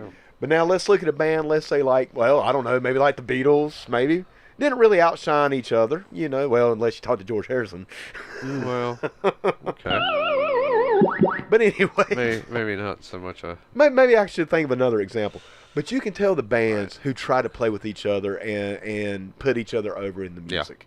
You know, it didn't, not like the guitar didn't overshine anything. The drummers wasn't going off. Right. Or you had a band like Rush who all were virtuosos, but they mixed well together. That's good. That's that's a good example. Rush is basically the music equivalent of Bobby Heenan and Gorilla Monsoon. Yeah.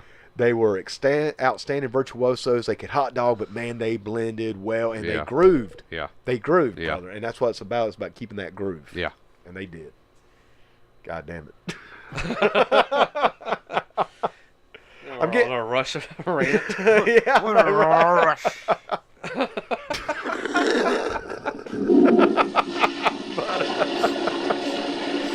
Right, man, you know I got to get my Rush reference in if I can. Oh, man. yeah. You know, dude, we've actually had quite a few Rush references on this show. Oh, for sure. Yeah, man, we're gonna have even more to come. Little spoiler alert. Yeah. Even more to come. But yeah, Mike, I don't know, brother. Well, let's look at that and look at the history of it. And we talked a little bit about, you know, the throwing out on Raw. Could you imagine if Bobby had stayed Dude, through that Raw era? that's one of those questions that is so hard to answer. Obviously, it's, you know, we can't answer it, obviously. Right. We can only speculate. Well, Brother. you look at the Raw team at that time. Okay. You've got Vince. Right. You got Savage. Yeah. And Was Lawler was around this time. not yet. Okay, he not come in yet, but he was. Not yet. No, what about JR? JR wasn't in there. No, he came around 93, I think. 93, 94. Yeah, it was a little later that Vince gave up that spot. Right. Let's see. And they would have like odd third. You on would, there. yeah. You get some weirdness Yeah. in there. Then Savage left, Right. and I'm trying to remember. Ventura wasn't around for that, was he? I didn't think so. He was going long to gone. WCW. Yeah. That's right. Yeah, That's with right. Tony. Yeah. Was Superstar doing some? No. Okay. Gosh, I want to say that King came in around that time. It was maybe. yeah. And then when Vince gave up his spot, you know, to do the Mr. McMahon thing, Right. I think JR came in. Now JR been there before that because it was a 3-man team there for a while. It was Lawler, JR, and Vince. Was it? Yeah. Oh Okay. yeah. It was like that Okay. for a while, man. Yeah. And then it dropped down to the two. Just to the two. To the right. two. Okay. And you know, you also had Michael Cole coming in a little later, man. Now he was. That was way later because he Way, was still way doing later. backstage stuff. Yeah, he was still doing backstage, right? But he was around, right? And I think he may have done some of the secondary shows like Shotgun or, Could have. you know, I think Heat maybe. Well, could have. Yeah. But then again, I can't remember when the hell Heat was on though. He didn't I think come he on was till a on little bit later. But Sunday? with that, I could think you so. imagine like a Raw, a modern Attitude Era Raw, With Stone Cold running, Right. rough shot, with, Bobby Heenan. with let's say like a JR and a Heenan? You know, It'd man, been a tough mix. I don't know. Because Lawler and now, you know, you talk about commentating teams, Yeah. brother. You got to talk about the King I and mean, JR. Yeah. I mean, you have to. Yeah. I mean, they're up that there, was man. That was a great mix. You know, that may have actually be the second best. Yeah. Really? To me, I like Lawler. I do. I Yeah. always liked Lawler, but to me, Lawler could be just way over the top a lot of times. And he could get a little redundant. Yes. He was kind of a one-trick pony Yeah. to a certain degree. JR was always Yeah. across the board great. Yeah. Great. But him and Jerry did work great together, They did. man. They work absolutely great together. I think they try to encapsulate that feeling of Gorilla and Bobby. I agree. Yeah. That's what I was thinking. Yeah, I agree with that, man. But doing it their own way. Right. And I think a lot of that has to do with them two being friends in real life, too. You know, they always speak very highly of Yeah. each other, just like Gorilla and Bobby would do. Right. Once again, man, it's that secret ingredient. Yeah. You know, if you get along and you're buddies, Yeah. then, man, you can make some damn good art out there. Yeah. You really can. Yeah. And I consider that art. You know, commentating is an art form. Right. You know, For 'cause sure. I mean, you're coloring a picture. You are. You really are, man. And dude, you know, like Bobby and Gorilla, for instance, you can turn that match off. Yeah.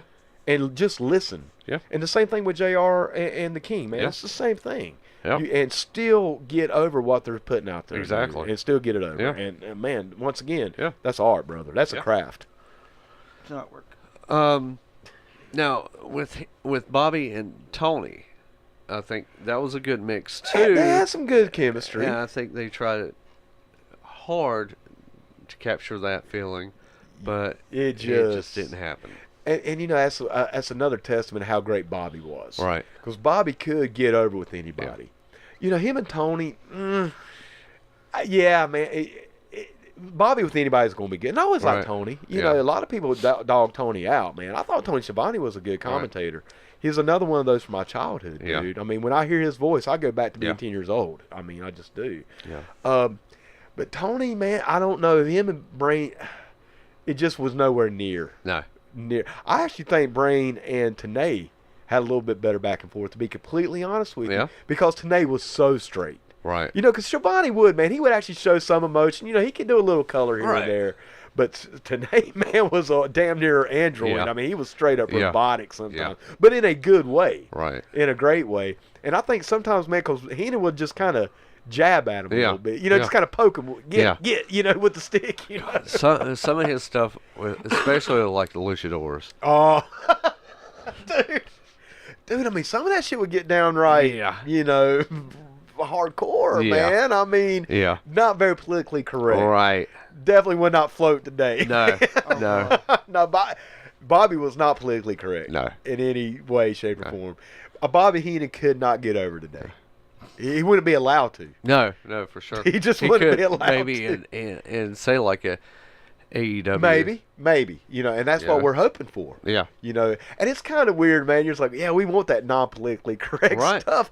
But here's the thing, man. When he would say stuff like, especially about the luchadors, you know, Uh-huh. here's the thing. Yeah, it's like, oh, man, how dare that asshole say that? But he's the heel. He's the guy who's trying to get that reaction. What was his biggest thing? I think we've talked about this when he said something about the luchadors. Oh God, what was it? Dude, I can't really remember. I just remember that he could get down right. There was like a bunch of luchadors in the ring at one time. I forget what he said. They all came in one car. Oh, Lord. There were like 10 guys. packing them in there. They all came in one 10 car. luchadors in there. They all came in I one just bet car. there's a can of beans, didn't you say that? Dude, that's fucked up, man. Yeah. Something like that. I mean, that is fucked up, Yeah. you know. Well, hell, man, look what WWE did with those guys after the buyout, dude. They put them on fucking lawnmowers. Yeah. So, I mean, what the hell can you say? Yeah. I mean, you know, dude, like I said, there's anybody in this world that's politically incorrect, it's fucking Vince McMahon. Yeah. And you know, he thinks that shit's hilarious. Right. You know? Yeah. He is from here, so it makes. Well, yeah, he is, yeah. I mean, he got roots up north, man, but he came up down here. So. There you go. But no, I think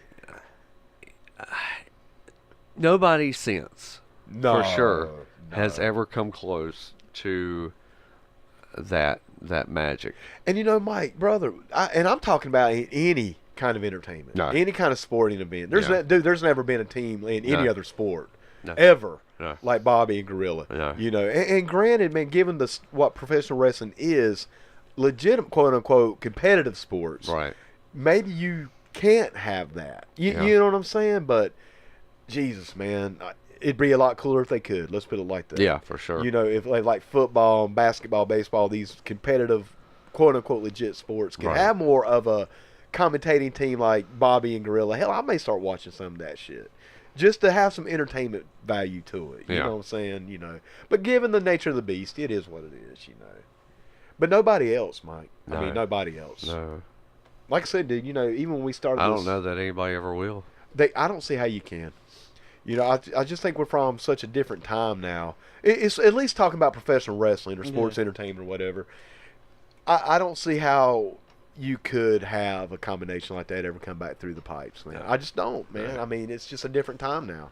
And I'm not even talking about the politically incorrect talk. I'm just No, talking just about that- having the option and That feeling. or just the opportunity Yeah. to be able to do it, man. I mean, when you ain't got but one game in town, I mean, shit, where do you Right. really, you know, where do you cut your teeth, man? Yeah. You know, so, Exactly. but yeah, man. I mean, you know, I don't want to just turn this into a WWE sucks show. We're going to do that later. Yeah, You know, yeah. we got a Well, I couple. haven't any chance. We're going to be able to do that Yeah. so much more, you know. Yeah. But for today, man, we're just celebrating the legacy of these two guys who both unfortunately have passed away. You know, I thought about that too, Mike. Oh yeah, man. I was watching, You know. especially the ones with Piper, you know, because Piper actually added some shit to that, dude. He did. He really did. When they had all three Yeah. of them in the studios, Oh god. it was good Yeah, stuff, that was man. it, yeah. There was a lot of tension between Piper and Heenan because, you know, Piper wanted to go beat up Heenan. You know, Yeah. he didn't Oh, even yeah. want- you know, Piper's Pit. yeah, well, it wasn't even Piper's Pit, man. It was, it went into that. well, yeah. And, dude, they played well off each other as well. Yeah. But I was watching it a little bit last night before I went to bed, and I'm like, damn, man, all three of these guys have passed away. Yeah. You know, and I mean, you're talking icons. Yeah. You're talking about three icons Yeah. right here. And I'll even go as far as this, man. Gorilla may have not have been a mainstream icon, but Bobby Heenan was. Yeah. Roddy Piper absolutely was. You know, even Bobby Heenan Yeah. might have walked that line between mainstream, you know what I'm saying? But Roddy Piper, obviously, dude, he crossed Yeah. over. He did cross over. You know, iconic, you know. He was in TV shows. Oh, yeah, he's in TV, movies, you know. Well, and I'm telling you, man, I think back in that day, I think Bobby Heenan could have crossed over. I think if they'd have put him in some comedies or something Oh, back in the God, day, yeah. I think he could have He really would've got been over. I think hilarious. Bobby Heenan could have been an actor. Oh, for I sure. really do, man. Yeah. And a damn good one, Yeah. you know. I know with a lot with, you know, we talked about Hogan and Bobby's back and forth. There was a relationship that Bobby had so much respect for Hogan Yes. and knew that Hogan had brought everybody to the dance. Damn right, man. I mean, hell, Bobby Heenan wrote the foreword to Hogan's book. Yeah. You know, that's a big deal. Yeah. Oh damn. Yeah. He was saying without Hogan, wrestling would have never would've- been what it no, was no, or and- what it became. Including himself. Yeah. Oh, he'll tell you that. In fact, man, I was watching a shoot interview with him while I was going through this, and when the guy's like, "Who's one person you wish you could have managed?" He's like, "Hogan." Yeah. He was like, "I'd have made so much more money." Yeah. You know, and I mean but it's a business, legit. and that's legit, Yeah, legit. brother. Yeah. You damn right, Puzzleworth. That's Yeah. exactly And what it's he- about. And he man. said even not, you know, Hogan made him a lot of fucking All the money. And you know, Mike, we've talked about feuds. We had we started out our show with the greatest feud of all time of Valiant and Jones. You know? Yes. And I know that we've talked about having a show where we just talk about feuds. Yeah. What greater WWE feud has there ever been than Hulk Hogan and Bobby Heenan? No. I'm talking a manager, bro. Yes. You could have put anybody with Bobby Heenan. Yes. Put anybody with Bobby Heenan in the ring with Hulk Hogan. Yeah. And it would fucking sell. Yeah. It would be over, and it would be believable. Yep. Steve fucking Lombardi, man, the Yeah. Brooklyn Brawler. Yes. He got in the Yep. ring with Hulk Hogan, and since this guy had been a jobber for Yep. 10 years, Yep. enhancement talent, he gets in the ring with Hulk Hogan with Bobby Heenan as his manager, and god damn it, you thought he could win. Yeah.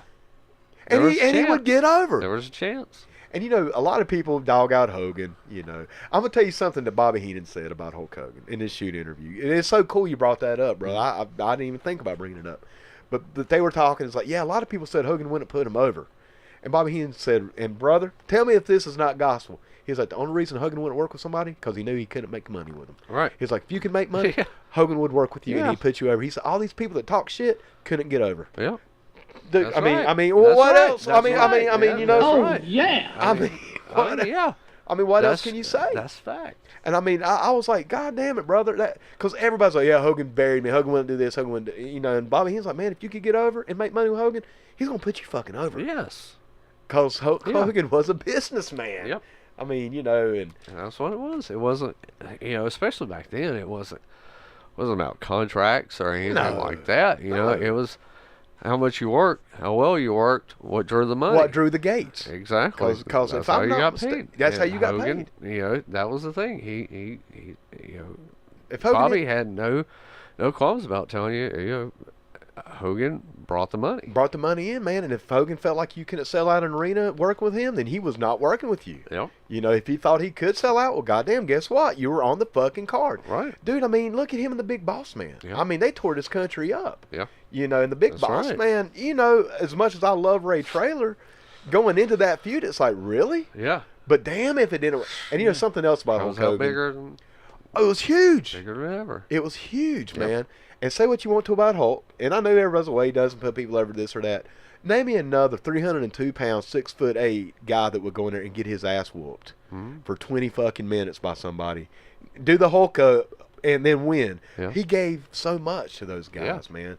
I mean, he would put anybody over. Now he Yeah. wouldn't. I mean, they would lose the match, but think about how much he would let them get over Right. on them Right. until that big comeback. I think it wasn't until later, you know, with the contracts, Creative control, yeah. stuff like that, that it got really soured. Now, according to And Hulk that was with everybody. but that was everybody, That man. was with everybody. And according to Hulk Hogan, he said he only used creative control one time. And I can't remember what the angle was, but he said that was only once that he Right. ever said that I'm not going to do that. Now that, you know, take that with a grain of salt, There you you know. go, you know. It was an interview with Terry Bollea. You Yeah, know, take yeah. it how you want it, you know. Yeah, was it being recorded? I'm sorry I got caught.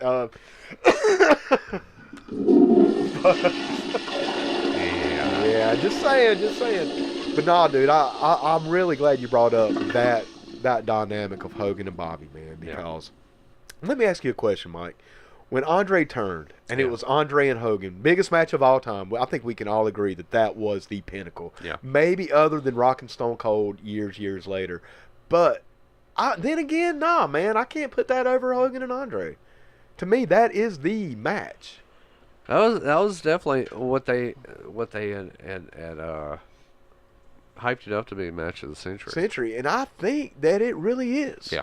But now let me ask you this, Mike. Do you think that angle would have gotten over if Andre would have brought out a Mr. Fuji? Or no. or a Freddie Blassie? No. Or a Jimmy Hart? No. But when you brought out Bobby Bobby. Heenan, Yep. I mean, don't get me wrong, man. It was still been Maybe hot. with the Slickster, but no. You know, hey, Slick was. Hey, I love Slick, I man. love Slick, Slick man. was the shit, I brother. love Slick, Hey, but- I like Jimmy Hart. I liked all those guys. All right. I mean, I Fuji. never did. I was never a big Jimmy Hart fan. Well, did you not really? No, Really? I no. liked I Hart. like Jimmy too. I did. I didn't liked like Jimmy. Hart. I didn't even like Hart with Hogan and Brother Brudai. Well, see, now that was when I was. Yeah, that was. It's You like, know, where is this going? yeah, that wasn't one of my favorites. I ain't gonna lie. But you know, Just the wasn't a big Jimmy Hart guy. the only thing I always said about Jimmy Hart, man, he reminded me too much of Corny. Because Right. I know they're both Southern, got that Yeah, strong they're Southern accent. Both from We- Tennessee. Small guys, you know, chicken shits. Neither Yeah. one of them really ever One had wrestled. a tennis racket. One had a megaphone. Yeah. Yeah, they both had their gimmicks. You're Yeah. right, exactly, P. They're So- both Memphis suits. guys. Suits, business, yeah. Yeah, both Memphis guys. Memphis, you know, yeah, exactly. with Lawler and But now I did like Jimmy with the Hart Foundation. I did like. I That always was- hey, now, dude, come on, him and the Honky Tonk Man. Come on now, that was fire. Y'all got. Come on now, don't come remember on, Mike. I think Honky could have done it. I don't. Damn. I don't. I don't think he needed. I don't think he needed it, I man. don't think he needed. But Hart. it's almost like a cake doesn't need icing, though. I mean, I can eat cake without icing. But I motherfucker- could. Yeah, I can do it. I can eat cake without icing. But man, you put a little icing on You that mean this- motherfucker. Ooh, you mean- motherfucker boy. I think Honky I'm just had saying. icing. Yeah. See, I think Jimmy was the icing man, the Colonel. The Colonel. I love that. I think Hart may have been sprinkles, Yeah. not so Well, much icing. I don't know, man. We somewhere between sprinkles and icing No, here. Here we go. Here we are, goddammit. Honky Tonk was pretty good by himself. Yeah, I but thought he was. I love he did. Honky Tonk, man. Don't get me think- wrong. I don't think he needed Hart. I think Hart set it off, man. I think the Hart Foundation definitely needed Oh, Hart. for sure. Yeah. And that worked great. Yeah. It did. But I actually like Jimmy with the honky tonk a little bit. That's my favorite Jimmy Hart Right. combination was with the honky tonk. Because they did play very well Yeah. off each other. They really did have a I good just- back and forth. I think Honky could talk. He could, yeah. Oh, absolutely. Oh, very, very, very well. yeah. Both in the ring and outside the Yes. ring, as we've come to find out Yeah. later in the years with these shooting Yeah. interviews. Dude, if anybody... I think that was one of the biggest things about WWF, that their heels always needed managers. I don't think that was really necessary. You Yes. look at a lot of their heels, and a lot of their heels had managers. had managers. If That- not that- all. Yeah, because even Heenan had Bobby, and Heenan can talk. Rude. Yeah. Hercules. Hercules. Well, now Hercules, he needed something. He definitely needed that, but I mean, you're looking at all the heels. But he did. All the heels had. Adrian Adonis had heart. That's right. Damn, he did, didn't he, man? Yeah. You're fucking right, man. Yeah. Yeah, it was a little overkill. Yeah. The one that I look on. Because, I mean, you had Bobby, you had Hart, you had Freddie Blassie. Fuji, Freddie Blassie, Slick. Slick. Then a little bit later on, Harvey Wippleman came Yeah. in, and because all the managers were still kind of around Right. at this time, man. Then Sonny Well- came in, who was obviously more of a valet, but she was a manager. Yeah. On top of that, yeah, you got a good point, man. I never really thought about that, but hell, even Harley Race had Bobby Heenan. Yeah. Brainbusters. And I can almost see Tully and Arn having Bobby. I did like that. I like him. and they were custom to JJ, so that was kind of A was a good fit. There's a little similarities between JJ Yeah. and Bobby, at least in appearance. Right. And both were great managers, Yeah. but Bobby was Yeah. just another whole other level, Right. Which JJ will tell you that. Oh, anybody will tell you that. Demolition had Fuji. Fuji, yeah. What you think about Fuji as a manager? I know we're going to do a manager episode at some point down the line. The devious one. Wow, I don't. To me, I don't think Fuji added a whole lot. Man, I really enjoyed him with Yokozuna. I loved him with Yokozuna. And Cornette too. Yeah. That was great. I just don't. I don't think he added to anything else. Even Demolition? No. Really? I mean, it was just kind of there. It was Once there. again, they threw in a manager. Yeah. Damn, dude, can we think of any heels that didn't have a manager? Honestly, really can't. I really can't. Ralph Hand. Maybe Jesse Ventura, but that was a little before Yeah, that was before the golden, Yeah. quote unquote golden era. I mean, it was right on the cusp Yeah. of it. But I mean, hell, Macho Man had Elizabeth and Sherry. Yeah. Damn. Like I say, Perfect. Perfect is my main one. I'm like, you really did not need a manager. No. Don't get me wrong, bro. You add Bobby Heenan with Oh, anybody, it's absolutely fantastic. it's sprinkles Yeah. and icing. Yeah. It's all combined. All right. But do you need it with Rick Rude? The only person I could think of, Ralph Hand, in his heel run, was like Jake Roberts. There you go. Yeah. Yep, that's a great example. But he didn't stay heel for that long. No. He did eventually Right. go. But you're right, brother. Yeah, he didn't Forgot have a about that, manager. Yeah, you're right. One of the very few, if not maybe the only heel. Possibly. Because, 'cause of course, Jake could he can talk circles around anybody. Anybody. I mean, dude, Yeah. to this day, I think he's maybe the best promo of all time. For sure. For sure, man. But I really can't think of I anybody. can't either, man. It's so weird thinking about it. But speaking of people that Bobby Heenan did manage, going back and watching some of this, I actually caught the one match with terrific Terry Taylor. Before the Red Rooster gimmick, before man. the He was Rooster. actually terrific Terry Taylor.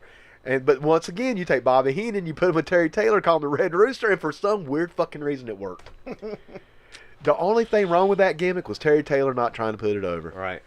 Talk about just coo. That's what Terry Taylor would do. I like to call him Coo. I like to call him Tourette's Taylor. Okay, man, fuck it, dude. I told you I still got a little bit of the fuckets this week. Well, Mike, brother, we start to push a little bit toward the end of the show here, brother. Anybody else or anything else we want to talk about this combination before we start? Oh well, we missed a lot of his guys as far as Let's Heenan, talk about the family. Yeah, let's do that. John Studd. Right. Okay. King Kong Bundy. King Kong Bundy. Kim Patera. Oh, that's right. Right. Dude, that was a hell of an angle too. Yeah. When Kim Patera came back as the Oh, baby, yeah. it's like I was in jail. You never Yeah. called. You did it Right. right. That was cool Yeah. shit. Like.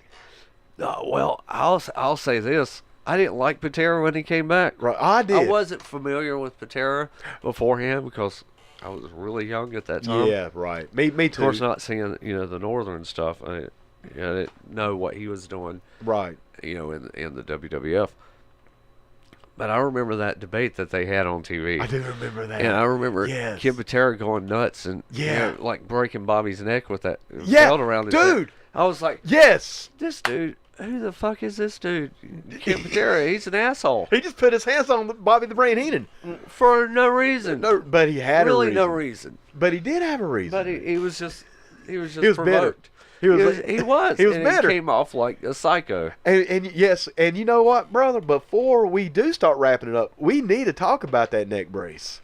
That is Yeah. something, because one Yeah. of the funnier moments, dude, going back, rewatching some of this stuff, Bobby Heenan had his own physician to come out to prove that he had a broken neck. Yeah.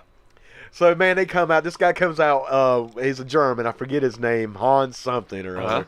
He comes out. He has a dog with him. The dog's name is Schnapps. He's like, oh, we all know Schnapps. You know? Oh, God. He had one of them old school, what do you call it, man? The Stethoscope. Stethoscope, but it was one of them old school ones. It was like made of brass. It didn't have the tube. You just stuck it to your ear. Oh, my It was God. like a cone. It was basically like a cone, man. You know, it was old school. It was like from the 1800s. Wow. And he was like, oh, yeah, your neck's definitely broke, you know, this and that. So, you know, Gorilla's like, bullshit. Man, the Gorilla's like, no, man. Give me a break. So give me a break, Brain. So the Gorilla brings in his own doctor to take a look at it. And they had the x-rays. They're doing it upright. And Right. the doctor's like, well, according to this x-ray, you have a fracture here, here, and here. And also, according to this x-ray, you're a 20-year-old woman. Gorilla's like, I mean, Brain's like, oh, they must have switched the x-rays on us. So they take the neck brace off. He's feeling around. He was like, there's no way your neck's broken. Well, you know, Bobby Heenan jumps up without the neck brace. Uh-huh. He jumps up. How dare you call me a liar? My neck is broken. Rah, raises his head and storms off. And the doctor's still holding on to the neck brace. And Gorilla's like, hey, Brain, Yeah. you forgot your neck brace. Dude, I'm laughing my ass off. But what was so funny, dude, they're going back and forth with the first doctor. Not Gorilla's doctor, but Bobby's doctor. And Gorilla's like, what are you, a vet? You come out here carrying a dog, you're working on a weasel, and you're talking to a gorilla. Oh, my God. Dude, I mean, this shit was great, man. I mean, he was like, are you a doctor or a veterinarian? Yeah. Well, see, that reminds me Of Bobby Heenan's Bobby Heenan's the Hall of Fame induction. greatest speech It is. ever. It is. Ever. It's so emotional at the end. Yeah, it did. It did. But, man, he's... Oh, it was so He good. killed it. He killed it. And, you know, he talked about, you know, the WWF. The World Wildlife Federation. Worldwide- Or yeah, Foundation. the Yeah. foundation that took the name from WWE. And he was talking about the different animals that were... Because you had in a the company at that time, you had a damn bird, a snake, a snake, a dog, a weasel, and I'm weasel. talking with a gorilla. Gorilla, or yeah. something like that. Fantastic. And like I said, man, Gorilla said a similar joke all those years earlier. He's like, are you a doctor or a vet? You're out here with a dog working on a weasel and talking to a gorilla. I was Yep. like, oh, my God. Just So good. so good, brother. It's Yeah. so good. But that whole neck brace. And Bobby, how long did he milk that motherfucker? Oh, yeah. I mean, that was Iron Mike Sharp territory. no, that was Cowboy Bob Bob Orton territory with that cast. That son. motherfucker carried that through territory. He's carried that cast everywhere. That motherfucker He's came still in got with that it. thing He on. still got it on today. Yeah. I just wonder whatever happened to Iron Mike Sharp, man. I wonder if he ever got his shit fixed. I don't know. Oh knows? man. But brother, I tell you what, just those two. I mean, just to kind of recap what we've said. No greater commentating, in my opinion, man, no greater commentating team. Damn near the greatest comedic team of all time, man. Yeah. I mean, in fact, for me, in my world, they are the top duo of everything. Of everything. Right. You name it, man. Gorilla and Bobby, I put over damn near everything. Yeah. Yeah. Everything. Everything. It's just there were never a team like them. Never. And never will. Never will be. Never will be, brother. You know, it's in our lifetimes. And you know, Mike, we were very fortunate to be able to experience that. And I know I was talking a little earlier. Wouldn't it have been cool to be in our 20s, to be able to party? Yeah. But man, we got to catch them in our childhood. Yeah. And it was geared for us. Yeah, it was. It really was. It wasn't was. geared toward the 20-year-olds. That was the NWA. That was Dusty and That's Flair. true. You know, that was Yeah. geared toward the more adult crowd. Right. What Bobby and Gorilla did during that time was directly marketed to us, and we got to experience Yeah. that. You know, as children, you Yeah. know. which just makes it so cool to go back and watch it as adults. Oh, it's just that in more of a family setting. It was. Yeah, it really was. Now it did get a little. It could get a little innuendo. Yeah. In fact, talking about Miss Betty. Gorilla was talking to Miss Betty on the phone. Uh-huh. And Gorilla, do this once again. I laughed out loud.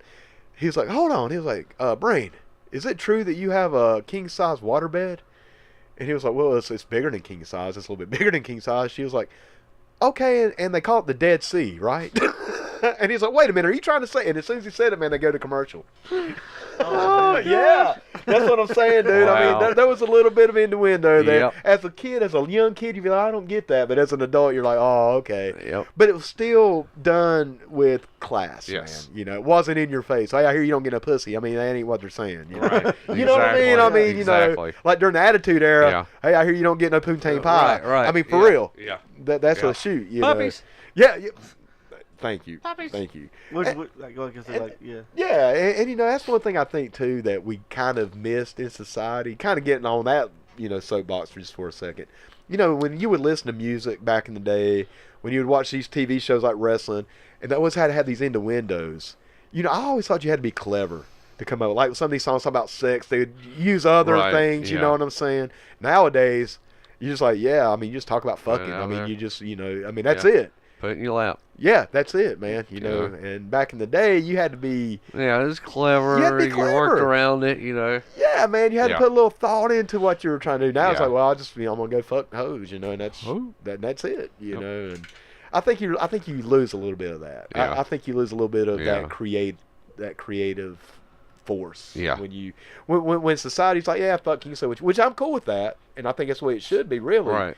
But I do think you kind of miss out with you know. Yeah. Doing the stuff under the radar. Yeah. You know, I think it's kind of cool to be able to let your kids watch a show that they will not catch in a million years. Right. You can feel confident with letting them watch it because you know they're not going to catch that joke. Exactly.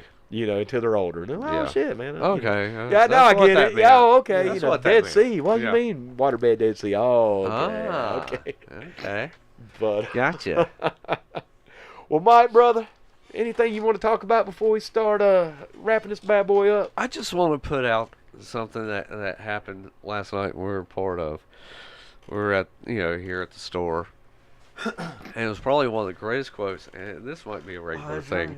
Quote of the week from the store. Okay, yeah, dude, let's do that. Okay, so there's this family that came in, and the older kid is a white kid. Right. The older kid, he's kind of deadpan, Right. and he breaks out of nowhere. He breaks out with this quote. Just Now, how old is this kid, would you say? I don't know. How old would you say he He's was? probably about 15. 15, 16, Okay, something like that. Yeah, right, that age okay. group. Right. About high school, Store- give or yeah. take. Okay. Store full of people. He breaks out with this quote. Now, I hope I get it exactly the way he got it, because we were just everybody in the store was taken back by it, Okay. and we just busted out laughing. Right. Out of nowhere, this kid comes out with, "Retainers are the white people's grills." We're like, what the fuck? We're like, it took us a minute. Yeah. It's like, wait, whoa, shit. Dude, routines are grilled for white people. That's what it was. Yeah. I was like, whoa, shit, kid. And he just said this out loud. That's awesome, And man. everything went quiet. That's Then awesome. everybody just started Dime, laughing. man, dime. It's like, oh my God. That's awesome, dude. I want to get that I'm on a... stealing that. I wanna get a kid. t-shirt. I told him, I was like, hey, kid, I'm stealing that. Yeah. Oh, yeah, man. Yeah. We're putting that shit on the podcast. Yeah. I fucking like it. I want to put it on a t-shirt. Yeah. God He's damn like, I'm it. using that Retainers tomorrow. are grills for white people. I was like, damn. I love it. Oh, yeah. I mean, it's like, what? That's great, And he man. never said anything after that. Dude, I can't even imagine some of the shit you hear in this Oh, place. God. I can't, or I know some of the Unreal. shit you've seen in here. Oh, yeah. I mean, oh my Yeah. Jesus, man. I mean, you're like right here in the heart. So that bro. might be a thing, a weekly thing. I think we should do it, man. Let's Quote book of the it. week from the store. Tales from Yeah. the swap. Yep. Tales from the swap, dude. Oh, that's it, bro. We're Yeah. doing that shit, man. Yeah, go ahead and make notes. Yeah. That's Well, it. this shit you don't need to make notes. Right. He's just like, It kind of burned in. Yeah. Well, brother, I tell you what, man. Before we start wrapping it up, man, do got a few shout outs, a couple mentions I want to make here. First and foremost, I want to put over the good news with the Reverend Doctor once again. Yes. Like I say, new episode was uploaded yesterday. If conspiracy theories are your thing, if you like the PUDcast, if you like the PUDs, but you kind of go for a little bit more of a more serious subject matter, because we don't just do conspiracy theories, guys. I mean, our show, well, excuse me, their show. You know, we're not supposed to be affiliated. We're like the Midnight Rider podcast here. But Like the Shadows. Yeah, the Shadows. But you know, we don't just talk conspiracy theories. I mean, man, our conversations, kind of like on the PUDcast, they go all over the place. But it's very, what's the word I'm looking for, man? Very, it's serious, I guess. But I mean, we're not terribly serious. In other words, man, I think if you like conspiracy theories, I think you'd really like the Good News with the Reverend Doctor. Yes. And like I said, if you like the conspiracy theory episode we did a few months back, then you'll love the show. Definitely want you guys to check it out. As always, we got to put over the Millennium Wrestling Federation. Absolutely. Those guys have a show coming up, I believe, this Saturday. Yes. Is it this Saturday they got one? I'm not sure. right? Is that right, Pudsworth? God damn it, Pudsworth! Are you even working? God damn it, he's over here on his fucking phone, man. It is this weekend. What is it? When's the date of it? God damn it, Pudsworth! Liar. We'll leave the MWF to the end. All right, this is a work. I got to put those guys over. Also, I want to give a special shout out to my friend David Hayes. Two Dolls has been on this show before. He actually rode down yesterday, man, to help out the family with some stuff. And I just want to give him an extra special thank you, brother. We appreciate what you did yesterday. Thank you. And they should be having their new episode up, maybe even today. So they're going to be reviewing the Royal Rumble, and that should be, like I said, man, I think it might actually be out today. Yeah. Tales from the Video Store, man. I just finished their latest episode a couple of days ago. It's phenomenal, man, as always. Check it out. Tales from the Video Store. As always, Sweet Feathery Jesus. Got to put those guys over. E-Man. Mikey calls him Belasco. I call him E-Man. Everybody calls these guys funny as hell, dude. Yeah. If you have not watched Sweet Feather or listened to Sweet Feathery Jesus, do yourself a favor. Get on that. Let's see what else. The Shit Kicking Road Show with our buddy Clint Mephisto. We got to get him over, man. Got to put him over. Great drinking music. I'm not a drinker myself personally, but if you like to have a few beers, that'd be me. Of course, like, sign me up. Hey, here I am.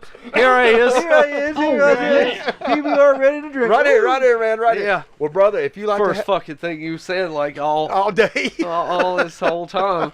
I'll drink, goddammit. That hand went up. Oh, and okay, yeah. everything. Something's going on. Woodgate. What's that MWF show? What's in Drinking? Hey! Cheers to that. But no shit, man. Y'all got to check out the Shit Kicking Road Show with Clint Mephisto. And WTAU, P Ridge Nation, man. Yes. You know, when we do play music on this show, 99% of it comes from WTAU. Absolutely. Help support these independent artists, man. Help support these local artists. And as always, man, you know, just share it and help us get to that 100 subscribers. Mike, we're at 71 right now. Yes. That's pretty damn mind-blowing. Yeah, I ain't going I'm very, like I said before, I'm very proud of that. I am too. You know, Mike. You know, and a lot of other people would look at that. It's like, oh, it's really nothing. It means something Dude, to us. Yeah. Bro, when we broke 10, I'm like, oh, Right. fuck, Yeah. man. You know, it's funny, Mike, because when we first started talking about doing the 100 subscribers and everything, my mind says, okay, yeah, shit, fuck it, why not? Just make it 1 million. I mean, Right. really, it really was. Yeah. I'm like, man, no, you know, nobody's going to listen to us. Right. You know, man, whatever. Jesus, man, we're almost 3/4 of the way there. Yeah. Yeah. And just a few, I mean, not even a year into this thing, Right. man. We're only, what, like 7 months, 7, I 8 think months, so, something like something like that, that, man, you yeah. know. And I'm just over here, like, tripping. I'm like, Oh, Jesus, man, no. we've got that many, you Yeah. know. Because, like I said, you know, it went from, man, we'll never get 100 to, dude, we're about to get a fucking 100, you Right. know. Yeah. But, you know, we're still not there. Right. And we need you people out there to help us out. Yeah. You know, if you have subscribed, then tell a friend. If you haven't subscribed, hit that Exactly. subscribe button. Yeah. If you're listening on iTunes, do us a favor. If you're listening on Spotify or iTunes, just maybe hop on over to our YouTube page and just check it out for like 5 minutes, just so Absolutely. we can see Yeah, that you're viewing definitely. it. Because I can't really figure out how to get the analysis from those. Well, man, I didn't do here. You know, I'm about to tell on us here. On iTunes, if I'm not mistaken, it doesn't show up unless you get at least 5 people. Right. So we've only had like 2 show up on iTunes that actually had 5 or more. I think one had 7, one had 6. So hey, man, hey, fuck it, Hey, dude. Hey, yeah. hey, man, that's awesome. Not everybody has iTunes. That's right, man. Yeah. Spotify, I have no idea how to check Spotify, man. Right. I just know we're on there.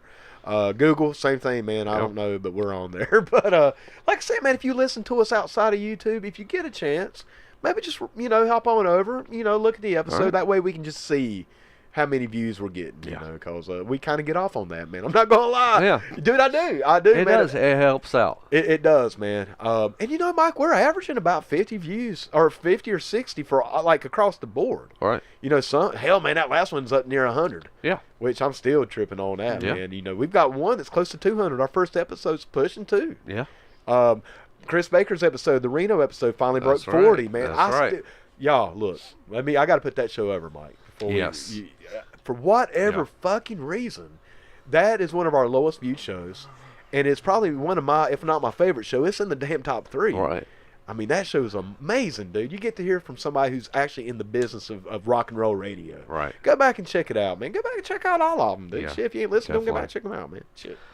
Well, and another thing is, if you've got any questions, leave them on the YouTube comment section. Please. And Or we'll on answer 'em. Facebook. And we'll, Facebook too. either one, yeah. I'll see it on the YouTube section probably faster than I will on the Facebook. Facebook, right. For sure. And See, I'm like the opposite. I probably say on Facebook first. You Right, know? Yeah, right, so yeah. you got two different, lines of, communication here. exactly. So if you got any questions, you want your question up, want it answered on here, we'll do it. Yeah, man, but Yeah. we're not going to do it until we get those 100 subscribers, man. That's how I look at it, brother. We No, like oh, like just a general general question, Depends. not about the PUDs. Oh, okay. The PUDs, That's where. Okay, what is a PUD is a whole different thing. Oh, I got you. Yeah. Got you. Yeah. Well, even then, man, I don't know. It just depends on what they're asking. I'm good. Yeah, yeah. Ian is single. He is looking for men between the ages of 18 to... No, I'm fucking with you. Sorry, Ian. Ian's actually going gupping after the show. Yeah. He's taking with the get stick. Yeah, the getter stick. Get. All I got is a fishbowl and a stick. I'm good. Oh, boy. and on that one, Woogie. I think we're going to go ahead and wrap it up, brother. yeah, let's take him out to Kaiser. I know, just a stream. Oh, Yeah. shit. Wait. Oh, no. Wait. I'm just up the pond. All right, man. Hey, man, y'all, this has been a great episode. Yes, it has. I've really enjoyed this one. I enjoy them all, man, but this one was just, I don't know, man. I just love talking about Bobby Heenan and Gorilla Monsoon. Yeah. I just love it. And, yeah, man, this was fun. Well, Mike, brother, anything you want to end us with? Huh? You good? We're all good, man. Pudsworth, anything you want to say, brother? I'm good. You good? All right, man. Well, from all of us Puds here, to all you Puds out there, till next week, y'all have a good one. And not only that, David, I understand we're right at the end of our program. No, we have got to This go. has been a great event. There's some people out there that hate us for this.